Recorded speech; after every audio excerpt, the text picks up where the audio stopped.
வணக்கம். இது உங்க தமிழ் நாவல் அரசி சேனல். இந்த சேனலை நீங்க இன்னும் சப்ஸ்கிரைப் பண்ணலனா உடனே சப்ஸ்கிரைப் பண்ணுங்க. அப்படியே பக்கத்துல இருக்க பெல் பட்டனையும் வாசிப்பது உங்கள் திவ்யா பரத். பூந்தமல்லி நெடுஞ்சாலை மீது வேகமாக தவழ்ந்தோடி கொண்டிருந்த அவர்களது வெள்ளை நிற பென்ஸ் காரின் ஓட்டம் நிதானமாகியதை உணர்ந்து திடுக்கிட்டு சிந்தனை என்று சுகந்தி விழித்து கொண்டாள். அதற்குள்ளாகவா வீடு வந்து சேர்ந்து விட்டாள் என்று திகைப்பு. கேட்டை ஒட்டியபடி இருந்த மதில் சுவரின் முகப்பில் சாலை விளக்கொலி வீசியதினால் அதில் பதிக்கப்பட்டிருந்த பித்தளை தகடு பலபல என்று மின்னியது. அமிர்தா என்ற பெயர் கண்களில் பட்டதும் அவள் கீழுதட்டை கடித்து கொண்டாள். இத்தனை நாளாக தங்களது பங்களா அது என்று பெருமையுடன் அதை நிமிர்ந்து பார்த்து மகிழ்ந்த அவள் மனதில் இன்று ஒரே சோகம், ஆத்திரம் கலந்ததொரு துயரம். எச்சிலை விழுங்கிக் கொண்டு அந்த பித்தளை தகட்டில் பொறித்திருந்த தங்களது பங்களாவின் பெயரை மீண்டும் ஒரு முறை தனக்குள்ளே படித்து கொண்டாள். ஆசையாக அவள் வளர்த்து கொண்டு வந்த பொமேரியன் ராஜா உள்ளே இருந்து பூப்பந்து போல நடைபாதைக்குள் குதித்தோடி வந்து கேட்டருகே நின்று குரைத்து கும்மாளமிட்டது. வீட்டை காவல் செய்து கொண்டு நின்ற கூர்கா ஒரு பெரிய சலாம் போட்டுவிட்டு கேட்டை அகலமாக திறந்து கார் உள்ளே புக வழி செய்தான். வாயிலில் கொண்டு வந்து காரை நிறுத்திய டிரைவர் அவசரமாக இறங்கி பின் ஆசனத்தின் கதவை திறந்து அவள் இறங்க உதவினார். எஜமானி என்ற தகுதியால் அவளுக்கு அப்படி ஒரு மரியாதை. எம்பி குதித்த நாய்க்குட்டியை வாரி மார்புடன் அணைத்து கொண்டு படிகளை வேகமாக கடந்து சலவைக்கல் பரவிய வராந்தாவில் நடந்து வரவேற்பறை சோஃபாவில் தொப்பென்று விழுந்தாள். காஷ்மீர் தடுப்புக்கு பின்னாலிருந்து எட்டி பார்த்த சமையற்காரர் சஞ்சீவி ஒரு டம்ளரில் குளிர்ந்த நீரை நிரப்பி எடுத்துக்கொண்டு ஓடி வந்தார். வெளியே எங்கே போனாலும் அவள் கண்ட இடங்களில் தண்ணீர் காஃபி இவைகளை பருக மாட்டாள். வீட்டிற்கு வந்ததும் தாகம் தீர ஒரு டம்ளர் தண்ணீரை ஒரே மூச்சில் குடிப்பது வழக்கம். நாய்க்குட்டியை கீழே இறக்கிவிட்டு சில்லென்று இருந்த டம்ளர் தண்ணீரை வேகமாக பருவினாள். அடி வயிற்றிலிருந்து பொங்கி வந்த அந்த ஆத்திர கனலை தண்ணீரின் தன்மை அடக்க முயலவில்லை. ஆனாலும் ஜெயாவுக்கு அத்தனை வாய் ஆகாது. படித்தவளாக இருந்தும் கொஞ்சமும் இங்கீதம் தெரியாதவள். இனி எங்கே அவளை சந்தித்தாலும் ஹலோ என்பதோடு தொடர்பை துண்டித்து கொள்ள வேண்டும். நெற்றி மீது வழிந்த காதோரத்தை நனைத்த வியர்வையை கைக்குட்டையால் துடைத்து கொண்டாள். அம்மா, ராத்திரி சாப்பாட்டுக்கு சட்னியும் பண்ணியிருக்கேன், கூட வெங்காய தயிர் பச்சடியும் வச்சிருக்கேன். இன்னும் ஏதேனும் தேவைப்பட்டால். சஞ்சீவி மெல்ல குரலில் குழைந்தார். ஒரு மண்ணாங்கட்டியும் வேண்டாம் போ என்று எரிந்து விழ வேண்டும் போல ஆத்திரம் பற்றி கொண்டு வந்தது. எய்தவன் இருக்க அம்பை நோவது ஏன்? ஜெயா அப்படி பேசி அவள் கோபத்தை கிளறிவிட்டதற்கு பாவம் சஞ்சீவி என்ன செய்வார்? ஐயாவுக்கு கொஞ்சம் புதினா துவையல் அரைச்சிட்டால் போதும் சொல்லிவிட்டு எழுந்தாள். மாடிப்படிகளை வேகமாக கடந்து தங்களது அறைக்குள் நுழைந்தாள். பீரோவை திறந்து தன் கைகளை கனமாக அழுத்திய வளையல்களையும் கழுத்தில் மின்னலடித்த வைர நெக்லஸையும் கழற்றி உள்ளே வைத்தாள். ஜெயாவும் அவளும் பள்ளிக்கூட தோழிகள். கல்லூரியிலும் கொஞ்ச காலம் ஒன்றாக படித்தவர்கள். ஜெயா கல்யாணமாகி டெல்லிக்கு போய்விட்டு இருந்தாள். சமீபத்தில்தான் அவள் கணவனுக்கு வேலை மாற்றலாகி சென்னைக்கு வந்திருந்தாள். எதிர்பாராத விதமாக கடை தெருவில் சந்தித்த ஜெயாவை வீட்டுக்கு அழைத்து உபசரித்தது வினையாகி விட்டது. பள்ளி நாட்களிலேயே ஜெயா குத்தி பேசும் வழக்கமுடையவள். உனக்கென்ன, முடியுள்ள சீமாட்டி வலக்கொண்டையும் போடுவா, இடக்கொண்டையும் போடுவா. உன் தாத்தாவிடம் நீ போய் கேட்டால் ஒரு 100 ரூபாய் சட்டுன்னு கொடுத்துருவாரு. நாங்கள் உன்னோட போட்டி போட முடியுமா? என் அப்பா ஒரு கம்பெனியில் கிளார்க் வேலை பண்ணுறார். 4 குழந்தைகள் கொண்ட பெரிய குடும்பம். 2 ரூபாய் கூட என்னால் தர முடியாது. ஆமாம், இந்த பென்சில் பெட்டியை எங்கே வாங்கின? லண்டன்லேருந்து உன் மாமா பரிசாக அனுப்பினாரா? என் மாமாவுக்கு ஐநாவரம் வரக்கூட போய் வர கட்டுப்படியாகாது. எனக்கு இது மாதிரி பரிசுகள் யார் தரப்போறா? கல்லூரி நாட்களிலும் இப்படித்தான் அவள் புலம்பினாள். சுகந்தியை பார்த்து எப்பொழுதும் பொறாமை. உனக்கு இங்கிலீஷில் 82 மார்க் வந்திருக்கா? டியூஷன் வச்சு படிக்கிற. உன் அப்பாவாலும் தாத்தாவாலும் டியூஷன் வைக்க முடியும். எனக்கு அப்படிப்பட்ட வாய்ப்பு கிடையாதே. காலையில் எழுந்ததோ வீட்டு வேலைகளை அம்மாவுடன் செய்துட்டு அவசரமாக சோத்தை அள்ளி போட்டுக்கொண்டு பஸ் பிடிச்சு வரேன். உன்னை போல புடவை நலுங்காம காரில் வந்து இறங்குறேனா சொல்லு? ஈட்டியாக குத்துவாள். அதற்கு சுகந்தி என்ன செய்வாள்? வசதியான குடும்பத்தில் பிறக்க வேண்டும் என்று அவள் கேட்கவில்லையே. அப்படி அமைந்தது அவள் தவறா? கல்யாணத்தின் போது ரிசப்ஷனுக்கு வந்த ஜெயா பொறாமையால் வெந்து போயிருந்தாள். தன்னை விட ஒரு வயது சின்னவளான சுகந்திக்கு திருமணமாகிவிட்டதே என்ற எரிச்சல். கண் நிறைந்த கணவன், நல்லா படிச்சிருக்கார். உங்க தொழிலகத்திலேயே உன் அப்பா இழுத்து போட்டு கொண்டு விடுவார் மாப்பிள்ளையை. எங்க அப்பாவும் எனக்கு 3 வருஷமா வரன் தேடிக்கிட்டு இருக்கார். வரன் வீட்டார் கேட்கிற வரதட்சணை கொடுக்க தெம்பில்ல. எல்லாத்துக்கும் கொடுத்து வச்சிருக்க வேண்டாமா? மாலையும் கழுத்துமா ஷூட் கோட் அலங்காரத்தில் அவள் அருகே நின்று அவளது கணவன் மோகனை பார்த்துவிட்டு சுகந்தியின் காதருகே வந்து பொறுமினாலே அதை எப்படி மறக்க முடியும்? கல்யாண வீட்டுக்கு வந்தவள் மணமக்களுக்கு ஒரு வாழ்த்து சொல்ல தெரியாவிட்டாலும் அப்படியா பேசுவது?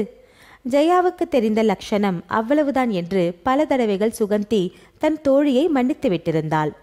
திருமணமாகி தன் கணவனுடன் டெல்லிக்கு போன தோழி 2 தடவைகள் கடிதம் எழுதினாள். பிறகு அந்த தொடர்பும் நின்று போனது. ஒருவரையொருவர் பார்த்து கொண்டு பல ஆண்டுகள் ஆகிவிட்டிருந்தன. அன்று கடைத்தெருவில் கண்ட ஜெயா சுகந்தியை பார்த்து பிரமித்து நின்றாள். ஏதாவது காயக்கல்பம் சாப்பிடுறியா அல்லது ஃபேஸ் லிஃப்ட் பண்ணி கொண்டாயா? அன்னைக்கு பார்த்தாப்புல அப்படியே இருக்க. பொறாமையுடன் அவளை ஏற இறங்க பார்த்தபடி கைகளை பிடித்து கொண்டாள். இந்த ஊருக்கு மாற்றலாகி வந்திருக்கோம். இடம் கிடைக்காமல் திண்டாடி இப்போதுதான் மந்தவெளி பக்கத்தில் ஒரு ஃப்ளாட் கிடைச்சிருக்கு. எனக்கு 2 பெண் குழந்தைகள், ஒரு பையன். உனக்கு? ஆவலுடன் கேட்டாள். மூக்கும் காது மடலும் உஷ்ணமாகி நெஞ்சு படபடப்பதை சுகந்தி உணர்ந்தாள். 40 வயதை எட்டி கொண்டிருந்த அவளுக்கு இதுவரை குழந்தை ஏதும் பிறக்கவே இல்லை. இனி சாத்தியமில்லை என்பதையும் அறிவாள். எனக்கு என் கணவர் குழந்தை, இவருக்கு நான் குழந்தை, அவ்வளவுதான். சிரித்துவிட்டு விடை பெற்று கொண்டாள். அந்த மாதர் சங்கத்திலே சுகந்தி பேசுவதாக ஒப்புக்கொண்டிருந்தாள். வீடு தோட்டம் கடைத்தெரு என்று சுருங்கி போயிருந்த வாழ்க்கையில் சுவாரஸ்யம் கூட்ட அவள் பல பொது காரியங்களிலும் ஆவலுடன் பங்கு கொண்டிருந்தாள். சமூக பணியில் ஈடுபட்டிருந்தது மனதிற்கு ஆறுதலாக இருந்தது. அன்று அவள் ராமாவரம் மாதர் சங்கத்திலே சமூகத்திலே பெண்களின் பங்கு என்பதை பற்றி மிகவும் தீவிரமாக பேசினாள். ரொம்ப அழகாக பேசினீங்க, நல்ல கருத்துக்களை தெரிவிச்சிங்க. மாதர் சங்க தலைவி அவளை மிகவும் பாராட்டினாள். கேட்க ரொம்ப சுவாரஸ்யமாக இருந்தது என்று கூட்டத்தில் பலர் அவளது கையை பற்றி குலுக்கி மகிழ்ச்சி தெரிவித்தனர். தான் ஒரு நல்ல மேடை பேச்சாளராக உருவாகி கொண்டு வருவதை பற்றி சுகந்திக்கு உள்ளூர ஆனந்தம். நல்லா பேசின, தெளிவான கருத்துகள். ஆனால் இன்னும் சில விஷயங்களை நீ சொல்லியிருக்கலாம். எங்கிருந்தோ கூட்டத்தை இடித்து தள்ளிக்கொண்டு அருகில் வந்த ஜெயா அவளது கையை பற்றி கொண்டாள். நீயும் இந்த மாதர் சங்கத்தில் சேர்ந்து விட்டிருக்கியா? சுகந்தி கேட்டாள். என் பக்கத்து ஃப்ளாட்கார அம்மா இதில் மெம்பர். என்னையும் கூப்பிட்டாங்க, அதான் வந்தேன். எனக்கு இந்த சங்கங்களில் சேர்ந்து செயல்பட நேரம் ஏது? மேலும் மேடையில் மட்டும் கத்திவிட்டு உருப்படியா ஒன்றும் செய்யாத இது மாதிரி கோஷ்டிகளுடன் சேர்ந்து கொள்வதை நான் விரும்பல. ஜெயா வழக்கம் போல சுருக்கென்று குத்தினாள். கூட்டம் கலையும் போது பக்கத்து வீட்டுக்கார அம்மாளுடன் போகாது சுகந்தியுடன் ஒட்டி கொண்டு விட்டாள். உன்னோட புது பென்ஸ் காரில் பயணம் செய்ய ஆசையா இருக்கு.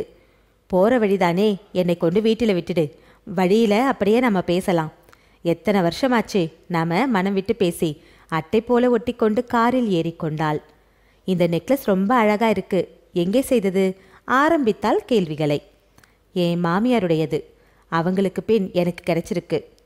அந்த காலத்து கற்கள், நல்ல நீல ஒளி கொட்டுது. இப்போதெல்லாம் இது மாதிரி எங்கே கிடைக்கும்? பெருமூச்சு விட்டாள் ஜெயா. கொஞ்ச நேரம் பயணம் மௌனத்தில் கரைந்தது. நான் கேட்கிறேன்னு கோவிச்சிக்க கூடாது சுகந்தி. உனக்கோ வீட்டுக்காரருக்கோ ஏராளமான சொத்து இருக்கு. உதாரணத்துக்கு எடுத்துக்கோ, இந்த வைர நெக்லஸ் உனக்கு உன் மாமியாரிடமிருந்து வந்தது. உனக்கு பிறகு இது எங்கே போக போறது? வாளாக நெஞ்சில் பாய்ந்த அந்த கேள்வி அவளை மிகவும் வேதனைப்பட செய்தது. பிள்ளை இல்லாத உன் சொத்து எப்படி குட்டி சுவராக போகப் போகிறது என்பதை சொல்லாமல் சொல்லி காட்டுகிறாள் ஜெயா. கண்ணிமைகளை சுட்ட கண்ணீரை விழுங்கிக் கொண்டு மௌனமாக இருந்தாள் சுகந்தி. டாக்டர்களை பார்த்து உடம்பை காட்டினியா? எத்தனையோ வைத்தியம் நானும் இவரும் எடுத்துக்கொண்டோம். ஜாதகத்தில் ஏதாச்சும் தோஷம் இருந்ததான்னு கவனிச்சியா? பார்த்தாச்சு. எத்தனை விரதம், எத்தனை வேண்டுதல்கள். போகாத கோயில்கள் பாக்கி இல்லை. குழந்தை பிறக்காதுன்னு நிச்சயமா தெரிஞ்ச பின் நீ ஏன் சுவிகாரம் பற்றி யோசிக்கல? இன்னைக்கு நீ பேசினதில்ல இந்த சங்கதியை பற்றி ஒரு வார்த்தை கூட நீ சொல்லல. பணக்கார பெண்கள், வசதியா வாழ்கிற பெண்கள் குழந்தை இல்லாது மலடியாக இருந்துட்டா அத்தோட வாழ்க்கை முடிஞ்சுதுன்னு நினைக்காம ஏழை எளியவர்கள் வீட்டிலிருந்து ஒரு குழந்தையை தத்தெடுத்து வாழ்க்கை அளிச்சா எத்தனை பெரிய நல்ல காரியம் என்று நீ அழுத்தி சொல்லியிருக்கணும். அதுவும் பெண்கள் செய்கிற ஒரு சமூக சேவை இல்லையா? ஒரு சமயம் அது உன் வாழ்க்கையை பற்றி மற்றவங்களுக்கு தெரிவிக்கிறாப்புல இருக்குன்னு அச்சப்பட்டுக்கிட்டு பேசலையா? உன்னை சொல்லி குற்றமில்லை. உன் நிலையில் நான் இருந்தால் என் இயலாமையை மற்றவர்கள் எதிரில் காட்டிக்க பிரியப்பட மாட்டேன், வெட்கப்படுவேன். குபு குபு என்று பொங்கி வந்த கோபத்தை சுகந்தி அடக்கி கொண்டாள். இங்கேதானே இறங்க போற, டிரைவர் கொஞ்சம் காரை இங்கே நிறுத்துங்க என்று கூறிவிட்டு ஜெயா வண்டியை விட்டு இறங்கியதும் ஹப்பாடா என்ற ஆறுதலுடன் புறப்பட்டாள். இனி ஜெயாவை ஒருபோதும் சந்திக்க முயலக்கூடாது. இத்தனை வருஷங்களுக்கு பிறகும் இதமாக பேச தெரியாத பொறாமைக்காரி. அவளது சிநேகிதத்தை துண்டித்து கொள்ள வேண்டும். பல எண்ணியபடிதான் வீடு வந்து சேர்ந்தாள். ஆனால் ஜெயா கிளப்பிவிட்ட அந்த கோப நெருப்பு அவ்வளவு சுலபத்தில் அணைந்து விடவில்லை. பணம், பங்களா, அந்தஸ்து, ஆள்படைகள் என்ற அமோகமான வாழ்க்கை இருந்தும் என்ன பயன்? கொஞ்சிக்குலாவ உனக்கு ஒரு குழந்தை இல்லையே, உன் சொத்துக்கு வாரிசாக உனக்கு யாரும் இல்லையே என்று ஜெயா இடித்து காட்டி ஏளனம் செய்ததை அவளால் தாங்கிக் கொள்ள முடியாது. படுக்கை மீது உட்கார்ந்து கொண்டவள் முகத்தை இரு கரங்களாலும் மூடிக்கொண்டு வெகுநேரம் விசும்பி அழுதாள்.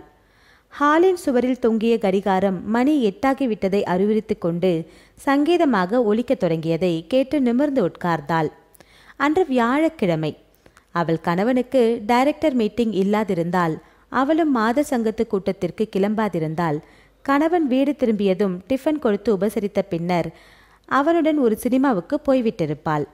குழந்தை இல்லை என்ற குறையை அவள் கணவன் ஒரு நாளும் சுட்டிக்காட்டி பேசியதே இல்லை. அவள் மனம் நோகும்படி அந்த சங்கதியை பற்றி எதுவுமே சொன்னதில்லை. அவள்தான் தங்களுக்கு வாரிசு என்று ஒரு பிள்ளையோ பெண்ணோ இல்லை என்று குறைப்பட்டு மனம் வருந்தினாள். சில சமயம் யாரும் பாராதது போல அழுவாள். வேதனையில் துடித்தால் துவண்டாள். சுவீகாரம் செய்து கொள்ளலாம் என்று கூட அவள் தன் கணவனிடம் வலுவில் பேசியிருக்கிறாள். அந்த சங்கதி எப்படியோ உறவினர்கள் காதில் பட்டுவிட்டது. அவ்வளவுதான்.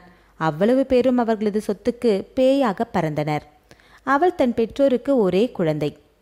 அவள் கணவனும் அவர்கள் குடும்பத்தில் ஒரே பிள்ளை. இருவர் பக்கத்திலும் அண்ணன், தங்கை, அக்கா, தம்பி என்ற நெருங்கிய உறவினர் யாரும் கிடையாது. தூரத்து உறவினர்கள்தான் அவர்கள் சொத்தில் பங்கு கொள்ள துடித்தனர். என் பிள்ளை புத்திசாலி, அவனை நீ தத்து எடுத்துக்கொண்டால் உனக்கு பிற்காலத்தில் உதவியா இருக்கும். அவன் முன்னுக்கு வர உதவியாக இருக்கும். தூரத்து அத்தை ஒரு கடிதம் எழுதி கேட்டிருந்தாள்.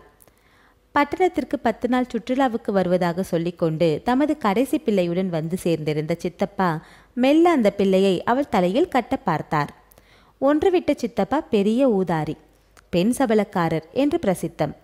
பிள்ளையை தத்து கொடுத்து விட்டு தமது குடும்பத்துடன் சுகந்தியின் பங்களாவில் கேம்ப் போட அவர் போட்டிருந்த திட்டத்தை அறிந்து கொண்டு வேண்டாம் என்று ஒதுக்கிவிட்டாள். அனாதை ஆசிரமத்திலிருந்து குழந்தை ஒன்றை எடுத்து வளர்த்தால் என்ன என்று அவள் ஆவல் பட்டபோது மோகன் அதற்கும் ஒப்பவில்லை. அந்த குழந்தையின் பெற்றோர்களின் குணவிசேஷம் என்னவோ, நமக்கு தெரிந்த உறவினர்கள் குழந்தைகளே வேண்டாம் என்று நாம் நினைக்கும்போது தெரியாத இடத்திலிருந்து குழந்தையை தத்தி எடுத்து அந்த குழந்தை நாம் நினைக்கிறபடி புத்திசாலியாக குணவானாக வளராது ஒரு துஷ்ட பையனாக வளர்ந்து தொல்லை கொடுத்தால் ஏன் இந்த வீண் வம்பு? உத்தரவு கொடுக்க மறுத்துவிட்டான். நமக்கு பின் நம் சொத்து சுகங்கள் என்னாவது? ஒரு நாள் கோபமும் அழுகையுமாக கேட்டாள் சுகந்தி. அதற்கு ஒரு ஏற்பாடு செய்ய போகிறேன். நமக்கு பின் நம் சொத்துக்கள் அனைத்தும் விற்று முதலாக்கப்பட்டு நமது பெற்றோர்கள் நினைவு நீடித்திருக்க அவர்கள் பெயரை சூட்டி கொண்டதொரு ட்ரஸ்ட் உண்டாக்கி அதிலிருந்து வரும் வட்டி பணத்தில் பல மாணவர்களுக்கு கல்வி வசதி, ஏழை நோயாளிகளுக்கு வைத்திய வசதி, புத்திசாலியான ஏழை இளைஞர்கள் பெண்களுக்கு கல்யாண உதவி என்று பல தர்ம காரியங்களுக்கு உபயோகிக்கும்படி செய்துவிடலாம். நமக்கு பின் என்ன செய்ய வேண்டும் என்பதை பற்றி கம்பெனியின் வழக்கறிஞர்களிடம் ஏற்கனவே ஆலோசனை கேட்டிருக்கிறேன். ஏன் கவலை என்று தீர்மானமாக பதில் சொல்லி விட்டிருந்தான். இந்த ஜெயா இன்று நடந்த மாதர் சங்கத்து கூட்டத்திற்கு வந்திருக்கவே வேண்டியதில்லை. வந்து அவளை வீணாக குழப்பி மனதை புண் செய்திருக்க வேண்டியதில்லை. கண்களை துரைத்து கொண்டு எழுந்தாள். அலங்கார கண்ணாடியில் தன் முகத்தை பார்த்தவளுக்கு திகைப்பு. கண்கள் சிவந்து இமை வீங்கி அழுததின் அறிகுறிகள் நன்றாக தெரிந்தன. மோகன் கட்டாயம் அதை பற்றி விசாரிப்பான். உண்மையை சொன்னால் கடும் கோபமடைவான். குளியல் அறைக்குள் புகுந்து முகத்தை நன்றாக குளிர்ந்த நீரில் கழுவிக்கொண்டாள். முடியை வாரி சீராக்கி முகத்தில் லேசாக பவுடர் ஒத்தி பொட்டி வைத்துக்கொண்டு வீட்டில் அணியும் காஞ்சிபுர நூல் சேலை ஒன்றை உடுத்தி கொண்டு கீழே இறங்கி வந்தாள். மணி 8:30 ஆகியும் மோகன் இன்னும் வீடு திரும்பவில்லை.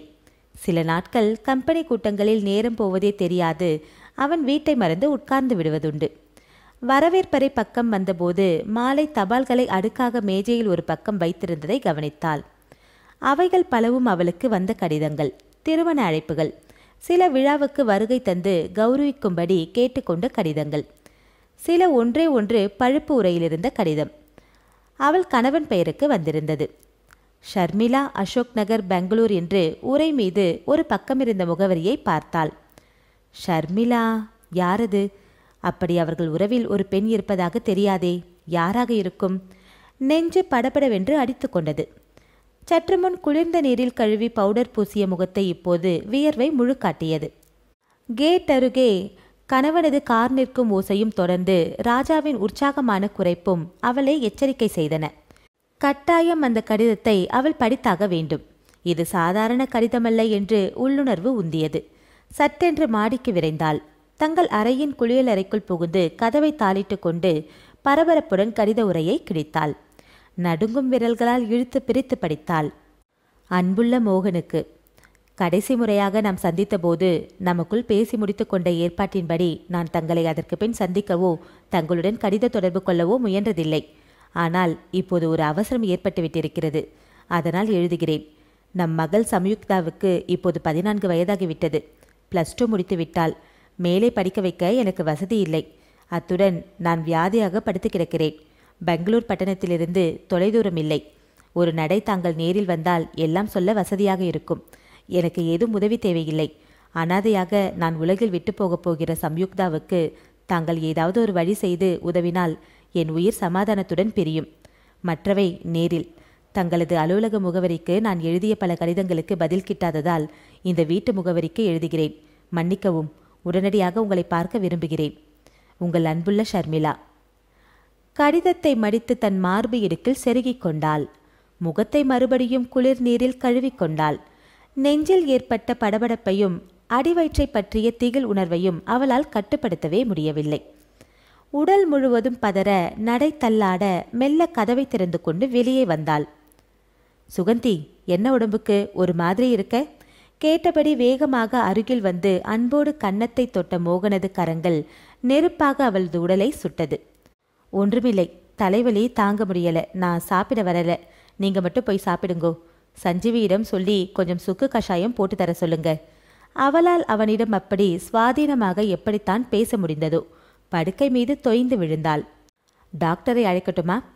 மிகவும் அக்கறையும் அனுதாபமுமாக அவன் கேட்டது தாங்கோனா எரிச்சலை கொடுத்தது. இதுக்கெல்லாம் டாக்டர் எதுக்கு? முணுமுணுத்தாள்.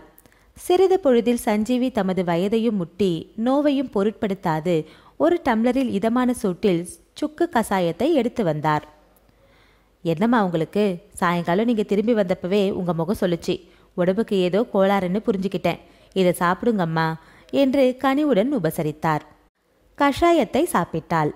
கடப்பாறையை விழுங்கிவிட்டு சுக்கு கஷாயம் சாப்பிட்டானாமே, அதுபோல கடப்பாறையாக அவள் நெஞ்சை தூக்கிவிட்டிருக்கும் இந்த பிரச்சனைக்கு சுக்கு கஷாயமா மருந்து?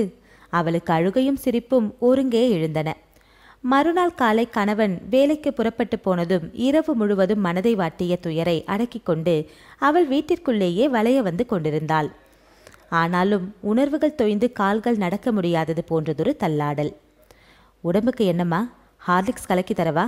சமையற்காரர் தவிப்போடு கேட்டபோது அவளுக்கு எரிச்சல் தான் வந்தது.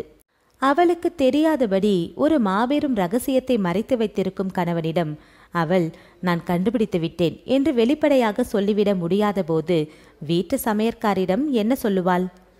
நேற்று மாதர் சங்க கூட்டத்தில் சாப்பிட்ட டிஃபன் ஒத்துக்கலை. ஒன்றும் வேண்டாம், வயிற்றை கொஞ்சம் காய போட்டால் எல்லாம் சரியாகிவிடும் என்றாள்.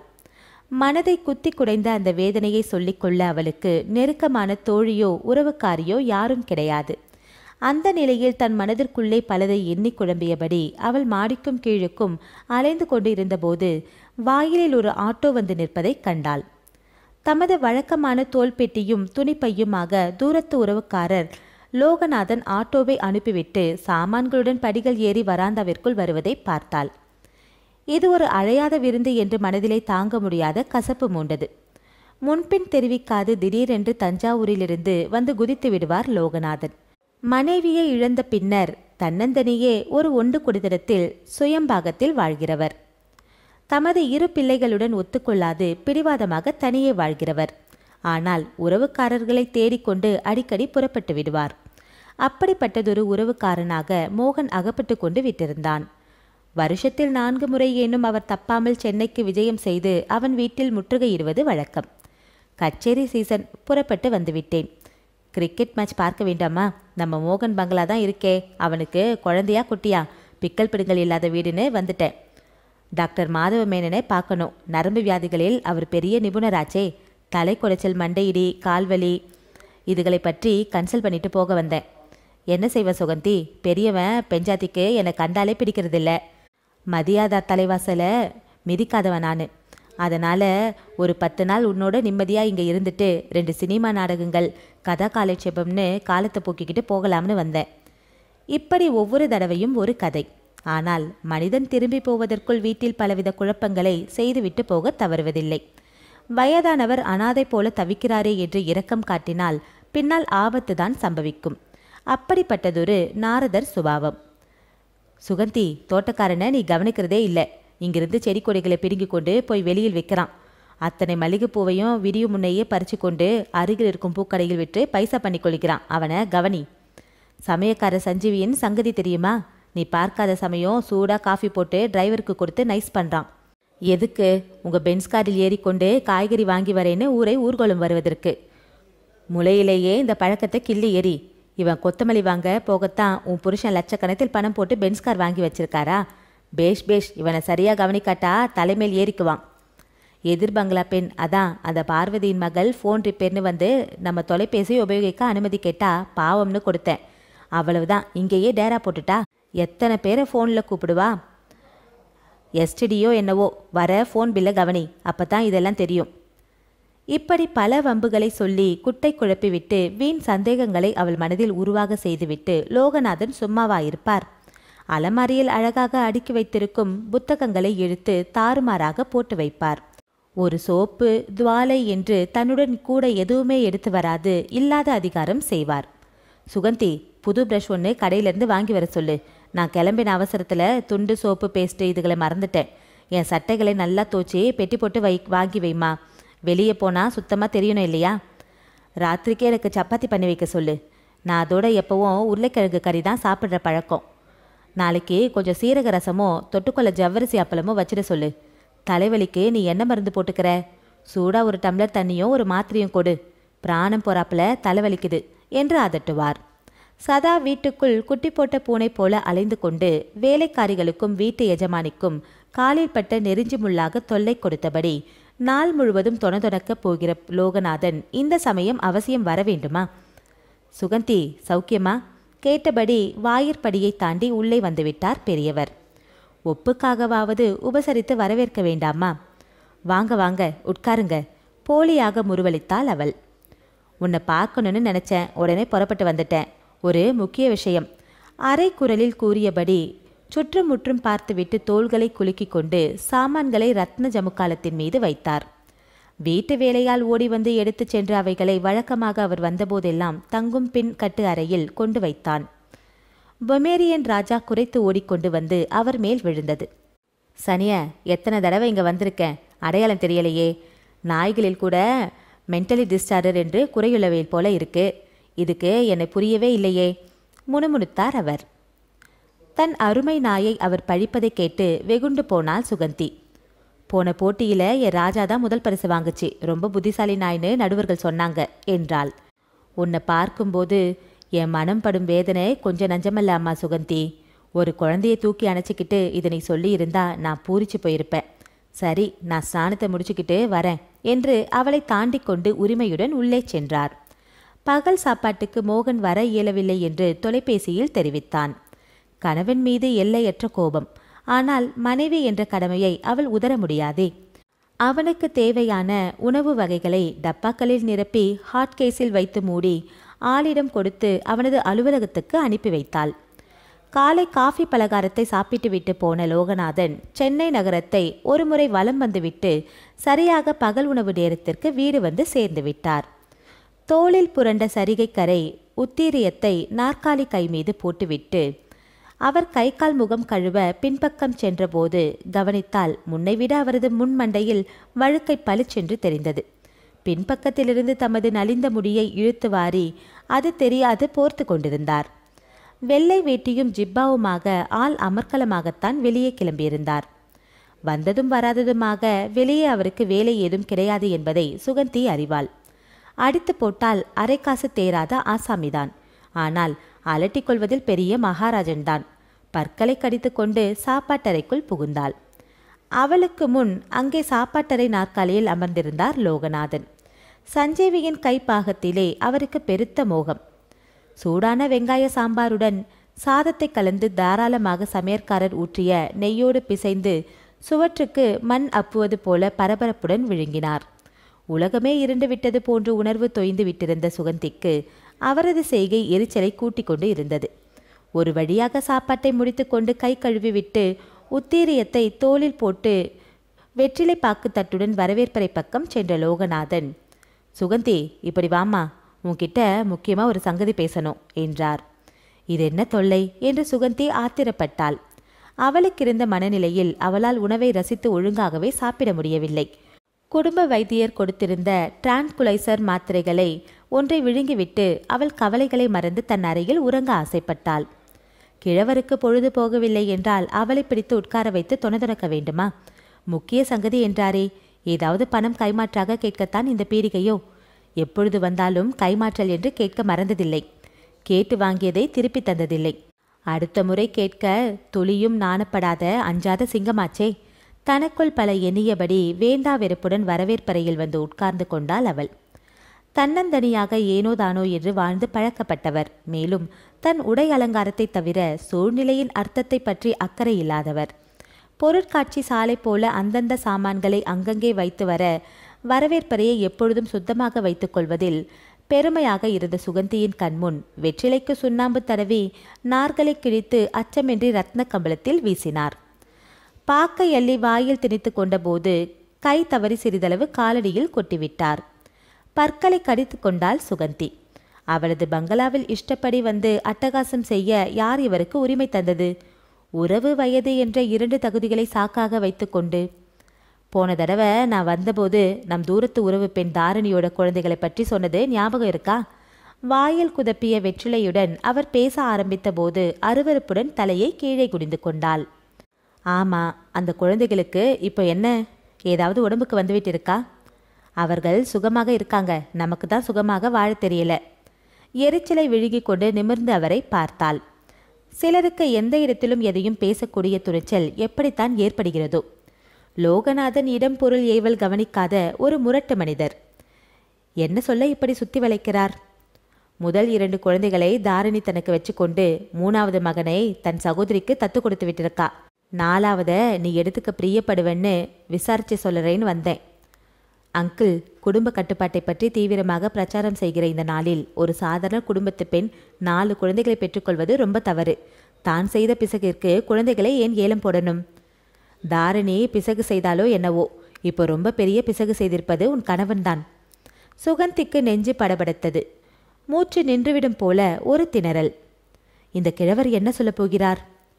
உனக்கு வரப்போகும் மாபெரும் கஷ்டத்தை நீ தவிர்க்க விரும்பினால் உடனுக்குடன் உன் கணவனை உசுப்பி சட்ட ரீதியாகவும் சாஸ்திர சம்பிரதாய முறையோடும் தாரிணியின் கடைசி பிள்ளையை தத்து எடுத்து கொண்டு விடு. இந்த சுவிகார விஷயத்தை நான் எப்போ மறந்துவிட்டேன் அங்கிள். எனக்கு அப்படி என்ன கஷ்டம் வரப்போறது, அதை சொல்ல முடியுமா? வாய் நிறைய குதப்பி கொண்டிருந்த வெற்றிலையை பின்பக்கத்து குளியலறை குழாயில் துப்பிவிட்டு திரும்பினார். வழியில் சஞ்சீவியை கேட்டு ஒரு டம்ளர் குளிர்ந்த நீரை வாங்கி குடித்தார். வாயை துரைத்து கொண்டு உட்கார்ந்தவர் சுற்றும் முற்றும் பார்த்தார். சாதாரணமானதொரு சங்கதியை சொல்ல இத்தனை ஆர்ப்பாட்டமா? தாடை இறுகி போனாள் சுகந்தி. போன வாரம் நான் பெங்களூருக்கு போனேன். மெல்லிய குரலில் ஆரம்பித்தார். ஏனோ சுகந்திக்கு திடீரென்று ஒரு கலவரம். இனம் காணாத திகில் அடிவயிற்றை பிசைந்தது. கண்டோன்மெண்ட்டில் வெங்கடப்பா தெருவில் எனக்கு ஒரு சிநேகித இருக்கான் தெரியுமா? தெரியாது என்று தலையசைத்தாள் அவள். மனிதர் வேண்டுமென்றே ரப்பராக விஷயத்தை இழுப்பது பற்றி ஆத்திரப்பட்டாள். வயசாச்சி, ஒரு நட வந்து என்னை பார்த்துட்டு போன்னு அவன் பல கடிதாசைகள் போட்டு கொண்டிருந்தான். சரி, நமக்கும் வயசாச்சு, பார்க்குறவங்களை எல்லாம் பார்த்து முடிப்போன்னு கிளம்பினேன். தினம் இங்கே அங்கேன்னு சுற்றி கொண்டு காலத்தை மகிழ்ச்சியாக கழித்தோம். நான் ஊருக்கு திரும்புறதுக்கு முதல் நாள் என் சிநேகிதன் தங்கள் உறவுக்காரங்க வீட்டில் நடக்கிற ஒரு பஜனைக்கு கூட்டிக்கிட்டு போயிருந்தான். அந்த வீட்டில் 4 கொடுத்தனோம்.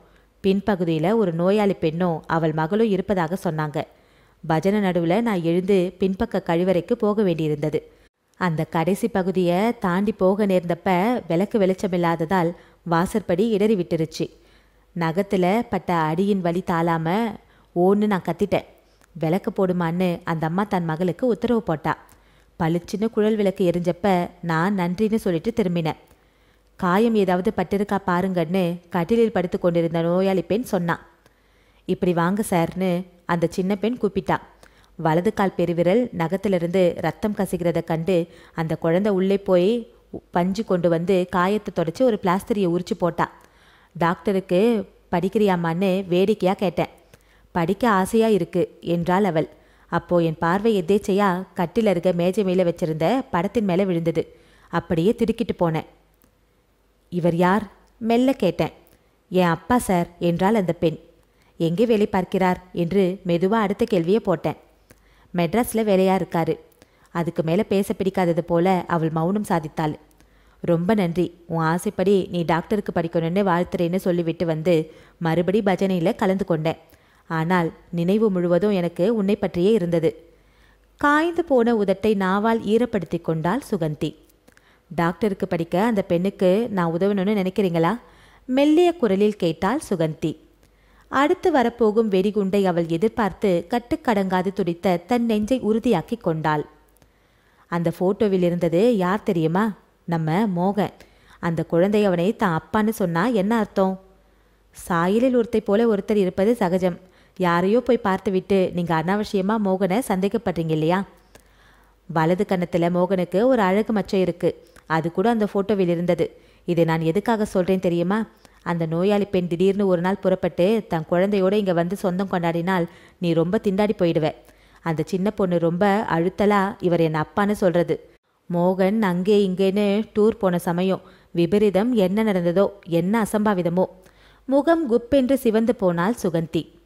அங்கிள், இதை நீங்க என் கணவரிடம் சொல்லியிருந்தா நடக்கிறதே வேறாயிருக்கும். உங்க சந்தேகத்தின் பேரில் என் கணவர் மேல நீங்க அபாண்டமா பேசுறது ரொம்ப தவறு. அடிக்குரலில் அதட்டினாள். ஒரு கணம் லோகநாதன் பயந்து போனார். 50 ஆண்டு காலம் மனைவியுடன் வாழ்ந்த பெருமையுடையவர்தான். அந்த நீண்ட காலத்தின் அனுபவம் கூட அவருக்கு கை கொடுக்கவில்லை. கணவனது நடத்தையை பற்றி சொன்னால் எந்த பெண்ணும் கேட்டுக்கொள்ள மாட்டாள் போலிருக்கு. சின்ன வயதில் அவரும் சில சபலங்களுக்கு அடிமையானவர்தான். இப்பொழுது புரிகிறது. அவரை பற்றி எதிர்வீட்டுக்காரியோ பக்கத்து வீட்டு தாத்தாவோ சொன்னால் புலியாக சீறி சண்டைக்கு போய்விடுவாள் அவர் மனைவி. இந்த ஒரு பலவீனத்தை ஆயுதமாக வைத்துக்கொண்டுதான் இந்த ஆண்கள் நினைத்தபடி ஆட முடிகிறது. இதில் படித்த பெண் என்ன, படிக்காத பெண் என்ன, எல்லோரும் ஒரே குட்டையில் ஊறிய மட்டைகள். பெங்களூரில் எந்த இடம்னு சொன்னீங்க? நான் சொல்லலையே, நீ அதுக்குள்ள புஷ்ஷுன்னு கோவிச்சுக்கிறியே. என்னவோ அசோக் நகருங்கிற ஞாபகம். என் கணவர் பெங்களூர் பக்கம் போய் சில ஆண்டுகள் ஆகிறது. எப்போவும் நாங்கள் 2 பேரும் ஜோடியாக போகிற பழக்கம். எனக்கு தெரியாம எதுவுமே நடக்க முடியாது. அவர் அப்படிப்பட்டவர் இல்லை. அங்கிள், இந்த சங்கதியை இப்படியே விட்டு விடுவோமா? அம்மா பரதேவதை, இனி ஏன் நான் என் வாயை திறக்கிறேன்? கை காசு குறைஞ்சு போச்சே, உன்கிட்ட ஒரு 200 ரூபாய் கைமாற்ற வாங்கி கொண்டு நாளைக்கே நான் நடைய கட்டுறேன் என்று எண்ணியபடி பலமுறை அவர் இருமினார். அடுத்த 2 நாட்கள் என்றுமே இல்லாத பழக்கமாக லோகநாதன் மிகவும் அமைதியாக தாமுண்டு தமது அறை உண்டு என்று நேரத்தை போக்கினார். சுகந்தி, நான் இன்னைக்கு ஊருக்கு கிளம்ப நினைக்கிறேன் என்று அவர் இழுத்தபோது மிகவும் உற்சாகத்துடன் அவர் கேட்கும் முன் 200 ரூபாய்களை தன் அன்பளிப்பாக கொடுத்து அவரை வழி அனுப்பி வைத்தாள். ஆனால் மனதில் ஏற்பட்ட அந்த சந்தேகத்தை வழி அனுப்ப இயலவில்லை. சுகந்தி இதுவரை தன் கணவனது அந்தரங்க விஷயங்களுக்கு பெரும் மதிப்பு கொடுத்து கொண்டு வந்தவள்தான். நண்பர்களுடன் வரவேற்பறையில் அவன் பேசி சிரித்து கொண்டிருக்கையில் காஷ்மீரா தடுப்பு பின்னால் நின்று ஒட்டு கேட்க மாட்டாள். அலுவலகத்திலிருந்து அவன் கொண்டு வரும் ஃபைல்களை பிரித்து கிண்டி கிளறி எதுவும் பார்க்க மாட்டாள். தானாக அவன் சொன்னால் ஒழிய இன்று மீட்டிங்கில் என்ன நடந்தது என்று கேட்டு துளைக்க மாட்டாள். சில சமயம் அவன் வெளியூர் பயணங்களுக்கு புறப்படும் போது நண்பர் குடும்பத்தினருக்கு பரிசுகள் வாங்கி செல்லும் பழக்கம் உண்டு. அந்த பரிசு பொட்டலத்துக்குள் என்ன இருக்கிறது, யாருக்கு வாங்கிட்டு போறீங்க என்று ஒரு நாளும் ஆவலுடன் கேட்டதில்லை. தன் கணவன் தன்னை நேசிக்கிறான். அவள் அவனை உயிருக்குயிராக நேசிக்கிறாள். இருவர் இடையேயும் காற்று கூட நுழைய முடியாது என்று பெரிதும் நம்பிக்கொண்டிருந்தவள். வெகு நேரம் பொறுத்து வீட்டுக்கு வந்தால் கணவனிடம் கேள்வி கேட்டதில்லை. வெளியே அவருக்கு 1000 வேலை இருக்கலாம். இதென்ன முட்டாள் கேள்வி? இப்படி பெண்கள் எடுத்ததற்கெல்லாம் சந்தேகப்படுவதால் தான் ஆண்கள் கோபித்து தடம் மாறி போகிறார்கள் என்று நினைத்தவள். இப்போது அவளுக்குள் கணவனை பற்றிய அவநம்பிக்கை பெரும் புயலாக எழுந்து ஆட்டி படைத்து கொண்டிருந்தது. இத்தனை காலமும் சுருண்ட முடியும் தீர்க்கமான மூக்கும் கோதுமை நிறமும் கொண்ட தன் கணவன் அழகில் பெருமை கொண்டிருந்தவளுக்கு இப்போது ஒரு அருவருப்பு. அந்த அழகிற்கு பின்னால் ஒரு அவலம் அவளுக்கு தெரிவிக்காது மறைத்த ஒரு துரோகம் மறைந்து கொண்டிருப்பதை உணர்ந்ததால் அவள் கணவன் கண்ணுக்கு விகாரமாக தெரிந்தான். சாப்பிடும்போது அவன் டம்ளரில் ஊற்றி சமையல்காரர் கொண்டு வைக்கும் ரசத்தை சப்தமிட்டு உறிஞ்சி நாக்கை சப்பு கொட்டி பேஷ் நல்லா இருக்கு என்று பாராட்டுவான். அன்று இரவன் அவன் அப்படி செய்தபோது சுகந்திக்கு எரிச்சலாக இருந்தது. கொஞ்சம் கூட நாசுக்கு தெரியாது மாடு தொட்டி தண்ணீரை உறிஞ்சுவது போல சத்தம் போட்ட ரசத்தை குடிக்க வேண்டும். சாப்பிடும்போது ஆ ஊ என்று என்ன ஆர்ப்பாட்டம்! அந்த நாளில் பெற்றவள் மகனுக்கு எங்கே எப்படி நடந்து கொள்கிறது என்பதை கற்றுக் கொடுக்க மறந்துவிட்டாள். படித்து பட்டம் பெற்றுவிட்டால் போதுமா? வியாபார நுணுக்கம் தெரிந்துவிட்டிருந்தால் சரியாகிவிட்டதா? வாழ்க்கையில் ஒழுக்கம் முக்கியமானது என்பதை ஏன் புரிந்து கொள்ளவில்லை? கணவனை ஆத்திரத்தோடு பார்த்தாள். என்ன, நானும் பார்த்து கொண்டே வரேன். சில நாட்கள் நீ நல்லாவே சாப்பிட மாட்டேங்கிறியே, உடம்புக்கு என்ன? கனிவுடன் மோகன் கேட்டபோது அவளது ஆத்திரம் உச்சத்தை எட்டி கொண்டது. ஆனாலும் எதிர்த்து பேசி இறைந்து சண்டை போட்டு பழக்கமில்லாதவள். டாக்டரிடம் கூட்டிக் கொண்டு போகட்டுமா? தவிப்புடன் கேட்டான். என்ன கரிசனம்! மனைவியை பற்றி எத்தனை இரக்கம்! ஆஹா, இப்படி நாடகம் போட்டே இத்தனை வருஷம் என்னை ஏமாற்றியாச்சு. இப்போது நான் விழித்து கொண்டு விட்டேன். உரத்த குரலில் கத்த வேண்டும் போன்று உணர்ச்சிகள் பொங்க உடல் நடுங்கி போனாள் அவள். நெற்றி மீது அரும்பிய வியர்வையை துடைத்து கொள்ள அவள் கைக்குட்டையை எடுக்கும் முன் தன் சட்டை பையிலிருந்து தன் கைக்குட்டையை எடுத்து அவள் முகத்தை துடைத்தான். அவனது அன்பு செயலில் மயங்கிவிட அவள் இப்போது ஏமாந்தவள் இல்லை. கோபத்துடன் அவன் கரத்தை அப்பால் தள்ள துடித்தாள். ஆனால் ஏனோ அப்படி செய்யவில்லை.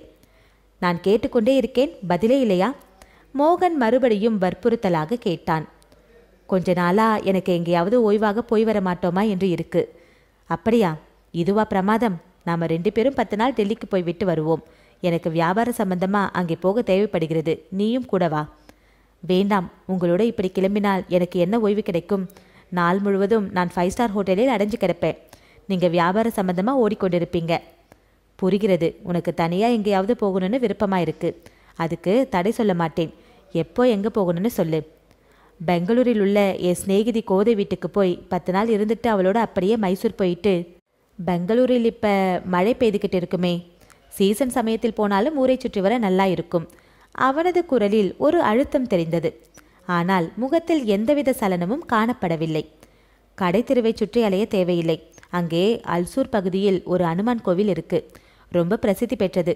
அங்கே போய் பிரார்த்தனை செய்து கொள்ளணும்னு ஆசை. புரிகிறது. லோகநாதன் எதையாவது சொல்லி உன்னை கிளப்பி விட்டிருக்கிறார். நம் பூஜை அறையிலேயே ஒரு பெரிய ஆஞ்சநேயர் படத்தை பூவிச்சு பொட்டு வச்சு வழிபட்டு வந்த. எந்தவிதமான பிரதிபலனும் கருதி அந்த கோவிலுக்கு போக நான் விரும்பல.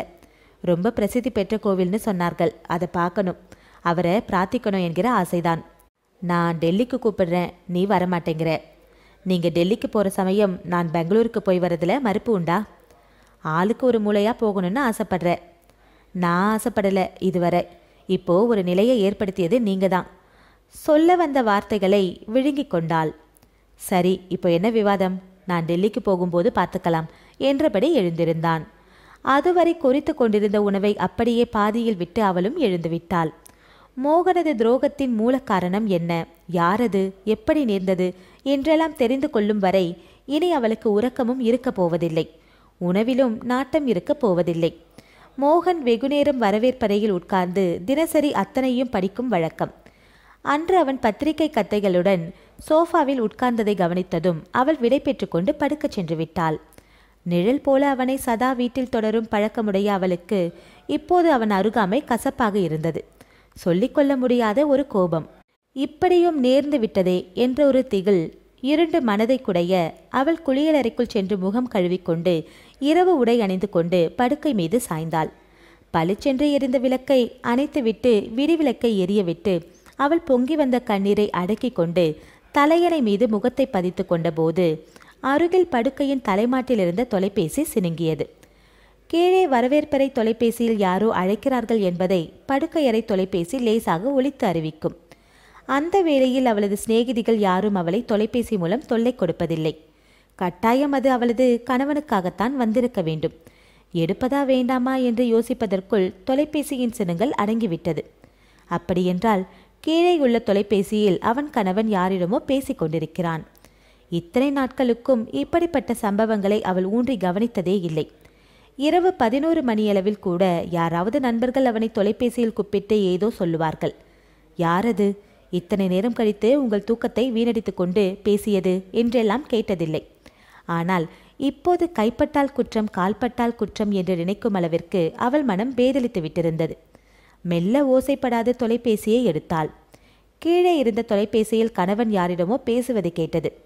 மறுபக்கம் அழைத்து பேச துவங்கியவர் ஒரு ஆண். அதுவரை நிம்மதி என்று பெருமூச்சு விட்ட அவளுக்கு அடுத்த கணம் ஒரு பெருத்த அதிர்ச்சி. சம்பந்தம் சார், என்ன சொல்றீங்க? விவரமா சொல்லுங்க. என் மனைவி தூங்க போய்விட்டாள். ஆங்கிலத்தில் பேசினான் மோகன். சம்பந்தம் கனைத்து கொண்டார். மிஸ்டர் மோகன், இதுவரை உங்களுக்காக நான் இந்த காரியத்தில் எத்தனையோ செய்திருக்கேன். உங்கள் மனைவிக்கு தெரியாது, என் குடும்பத்தாருக்கும் தெரியாது. இத்தனை வருஷங்களும் சமாளிச்சிருக்கேன். இப்போ சம்யுக்தா வளர்ந்து வரும் ஒரு இளம்பெண். தாயிடம் பல கேள்விகள் கேட்கும் பருவம். உங்களது ஃபோட்டோ ஒன்றை வைத்துக்கொண்டு. என் ஃபோட்டோ அவங்களுக்கு எப்படி கிடைச்சது? என்கிட்ட கேட்குறீங்களே. ஆரம்ப காலத்தில் நீங்கள் ஷர்மிளாவுடன் நெருங்கி பழகினப்ப கொடுத்துருக்கலாம். அதை வீட்டு மேஜை மேலே வச்சு கொண்டிருக்கிறாங்க ஷர்மிளா. அந்த பெண் சம்யுக்தாவுக்கு அது தன் அப்பாவுடைய ஃபோட்டோன்னு தெரிஞ்சு போயிருக்கு. அவரை நான் பார்க்கணுன்னு அடம் பண்ணுகிறாளாம். ஏதாவது கணிசமாக பணத்தை கொடுத்து அந்த படத்தை வாங்கிடுங்க. அதை வச்சுக்கிட்டு ஒரு சமயம் ஷர்மிளா என்னை பிளாக்மெயில் பண்ண நினைக்கலாம். அத்தோட இனி என்கிட்ட எந்த விதமான தொடர்பும் வச்சுக்க கூடாதுன்னு சொல்லியும் வையும். பணத்துக்கு நாளைக்கு அலுவலகத்திற்கு வாரும். காலை 10 மணிக்கு மேலே அங்கே இருப்பேன். அலுவலகத்துக்கே ஃபோன் பண்ணியிருப்பேன். ரிசப்ஷனிஸ்ட் இடையே நான் பேசுவதை கேட்டு தொலைத்து விட்டால் ஆபத்துன்னு வீட்டுக்கு கொஞ்சம் நேரம் கழிச்சே ஃபோன் பண்ணினேன். அலுவலகத்தில் உங்கள் பிரத்யேக ஃபோன் நம்பர் எனக்கு தெரியாது. நான் அந்த நம்பரை யாருக்கும் சட்டுன்னு தரதில்லை. இங்கே பேசினது நல்லதாக போச்சு.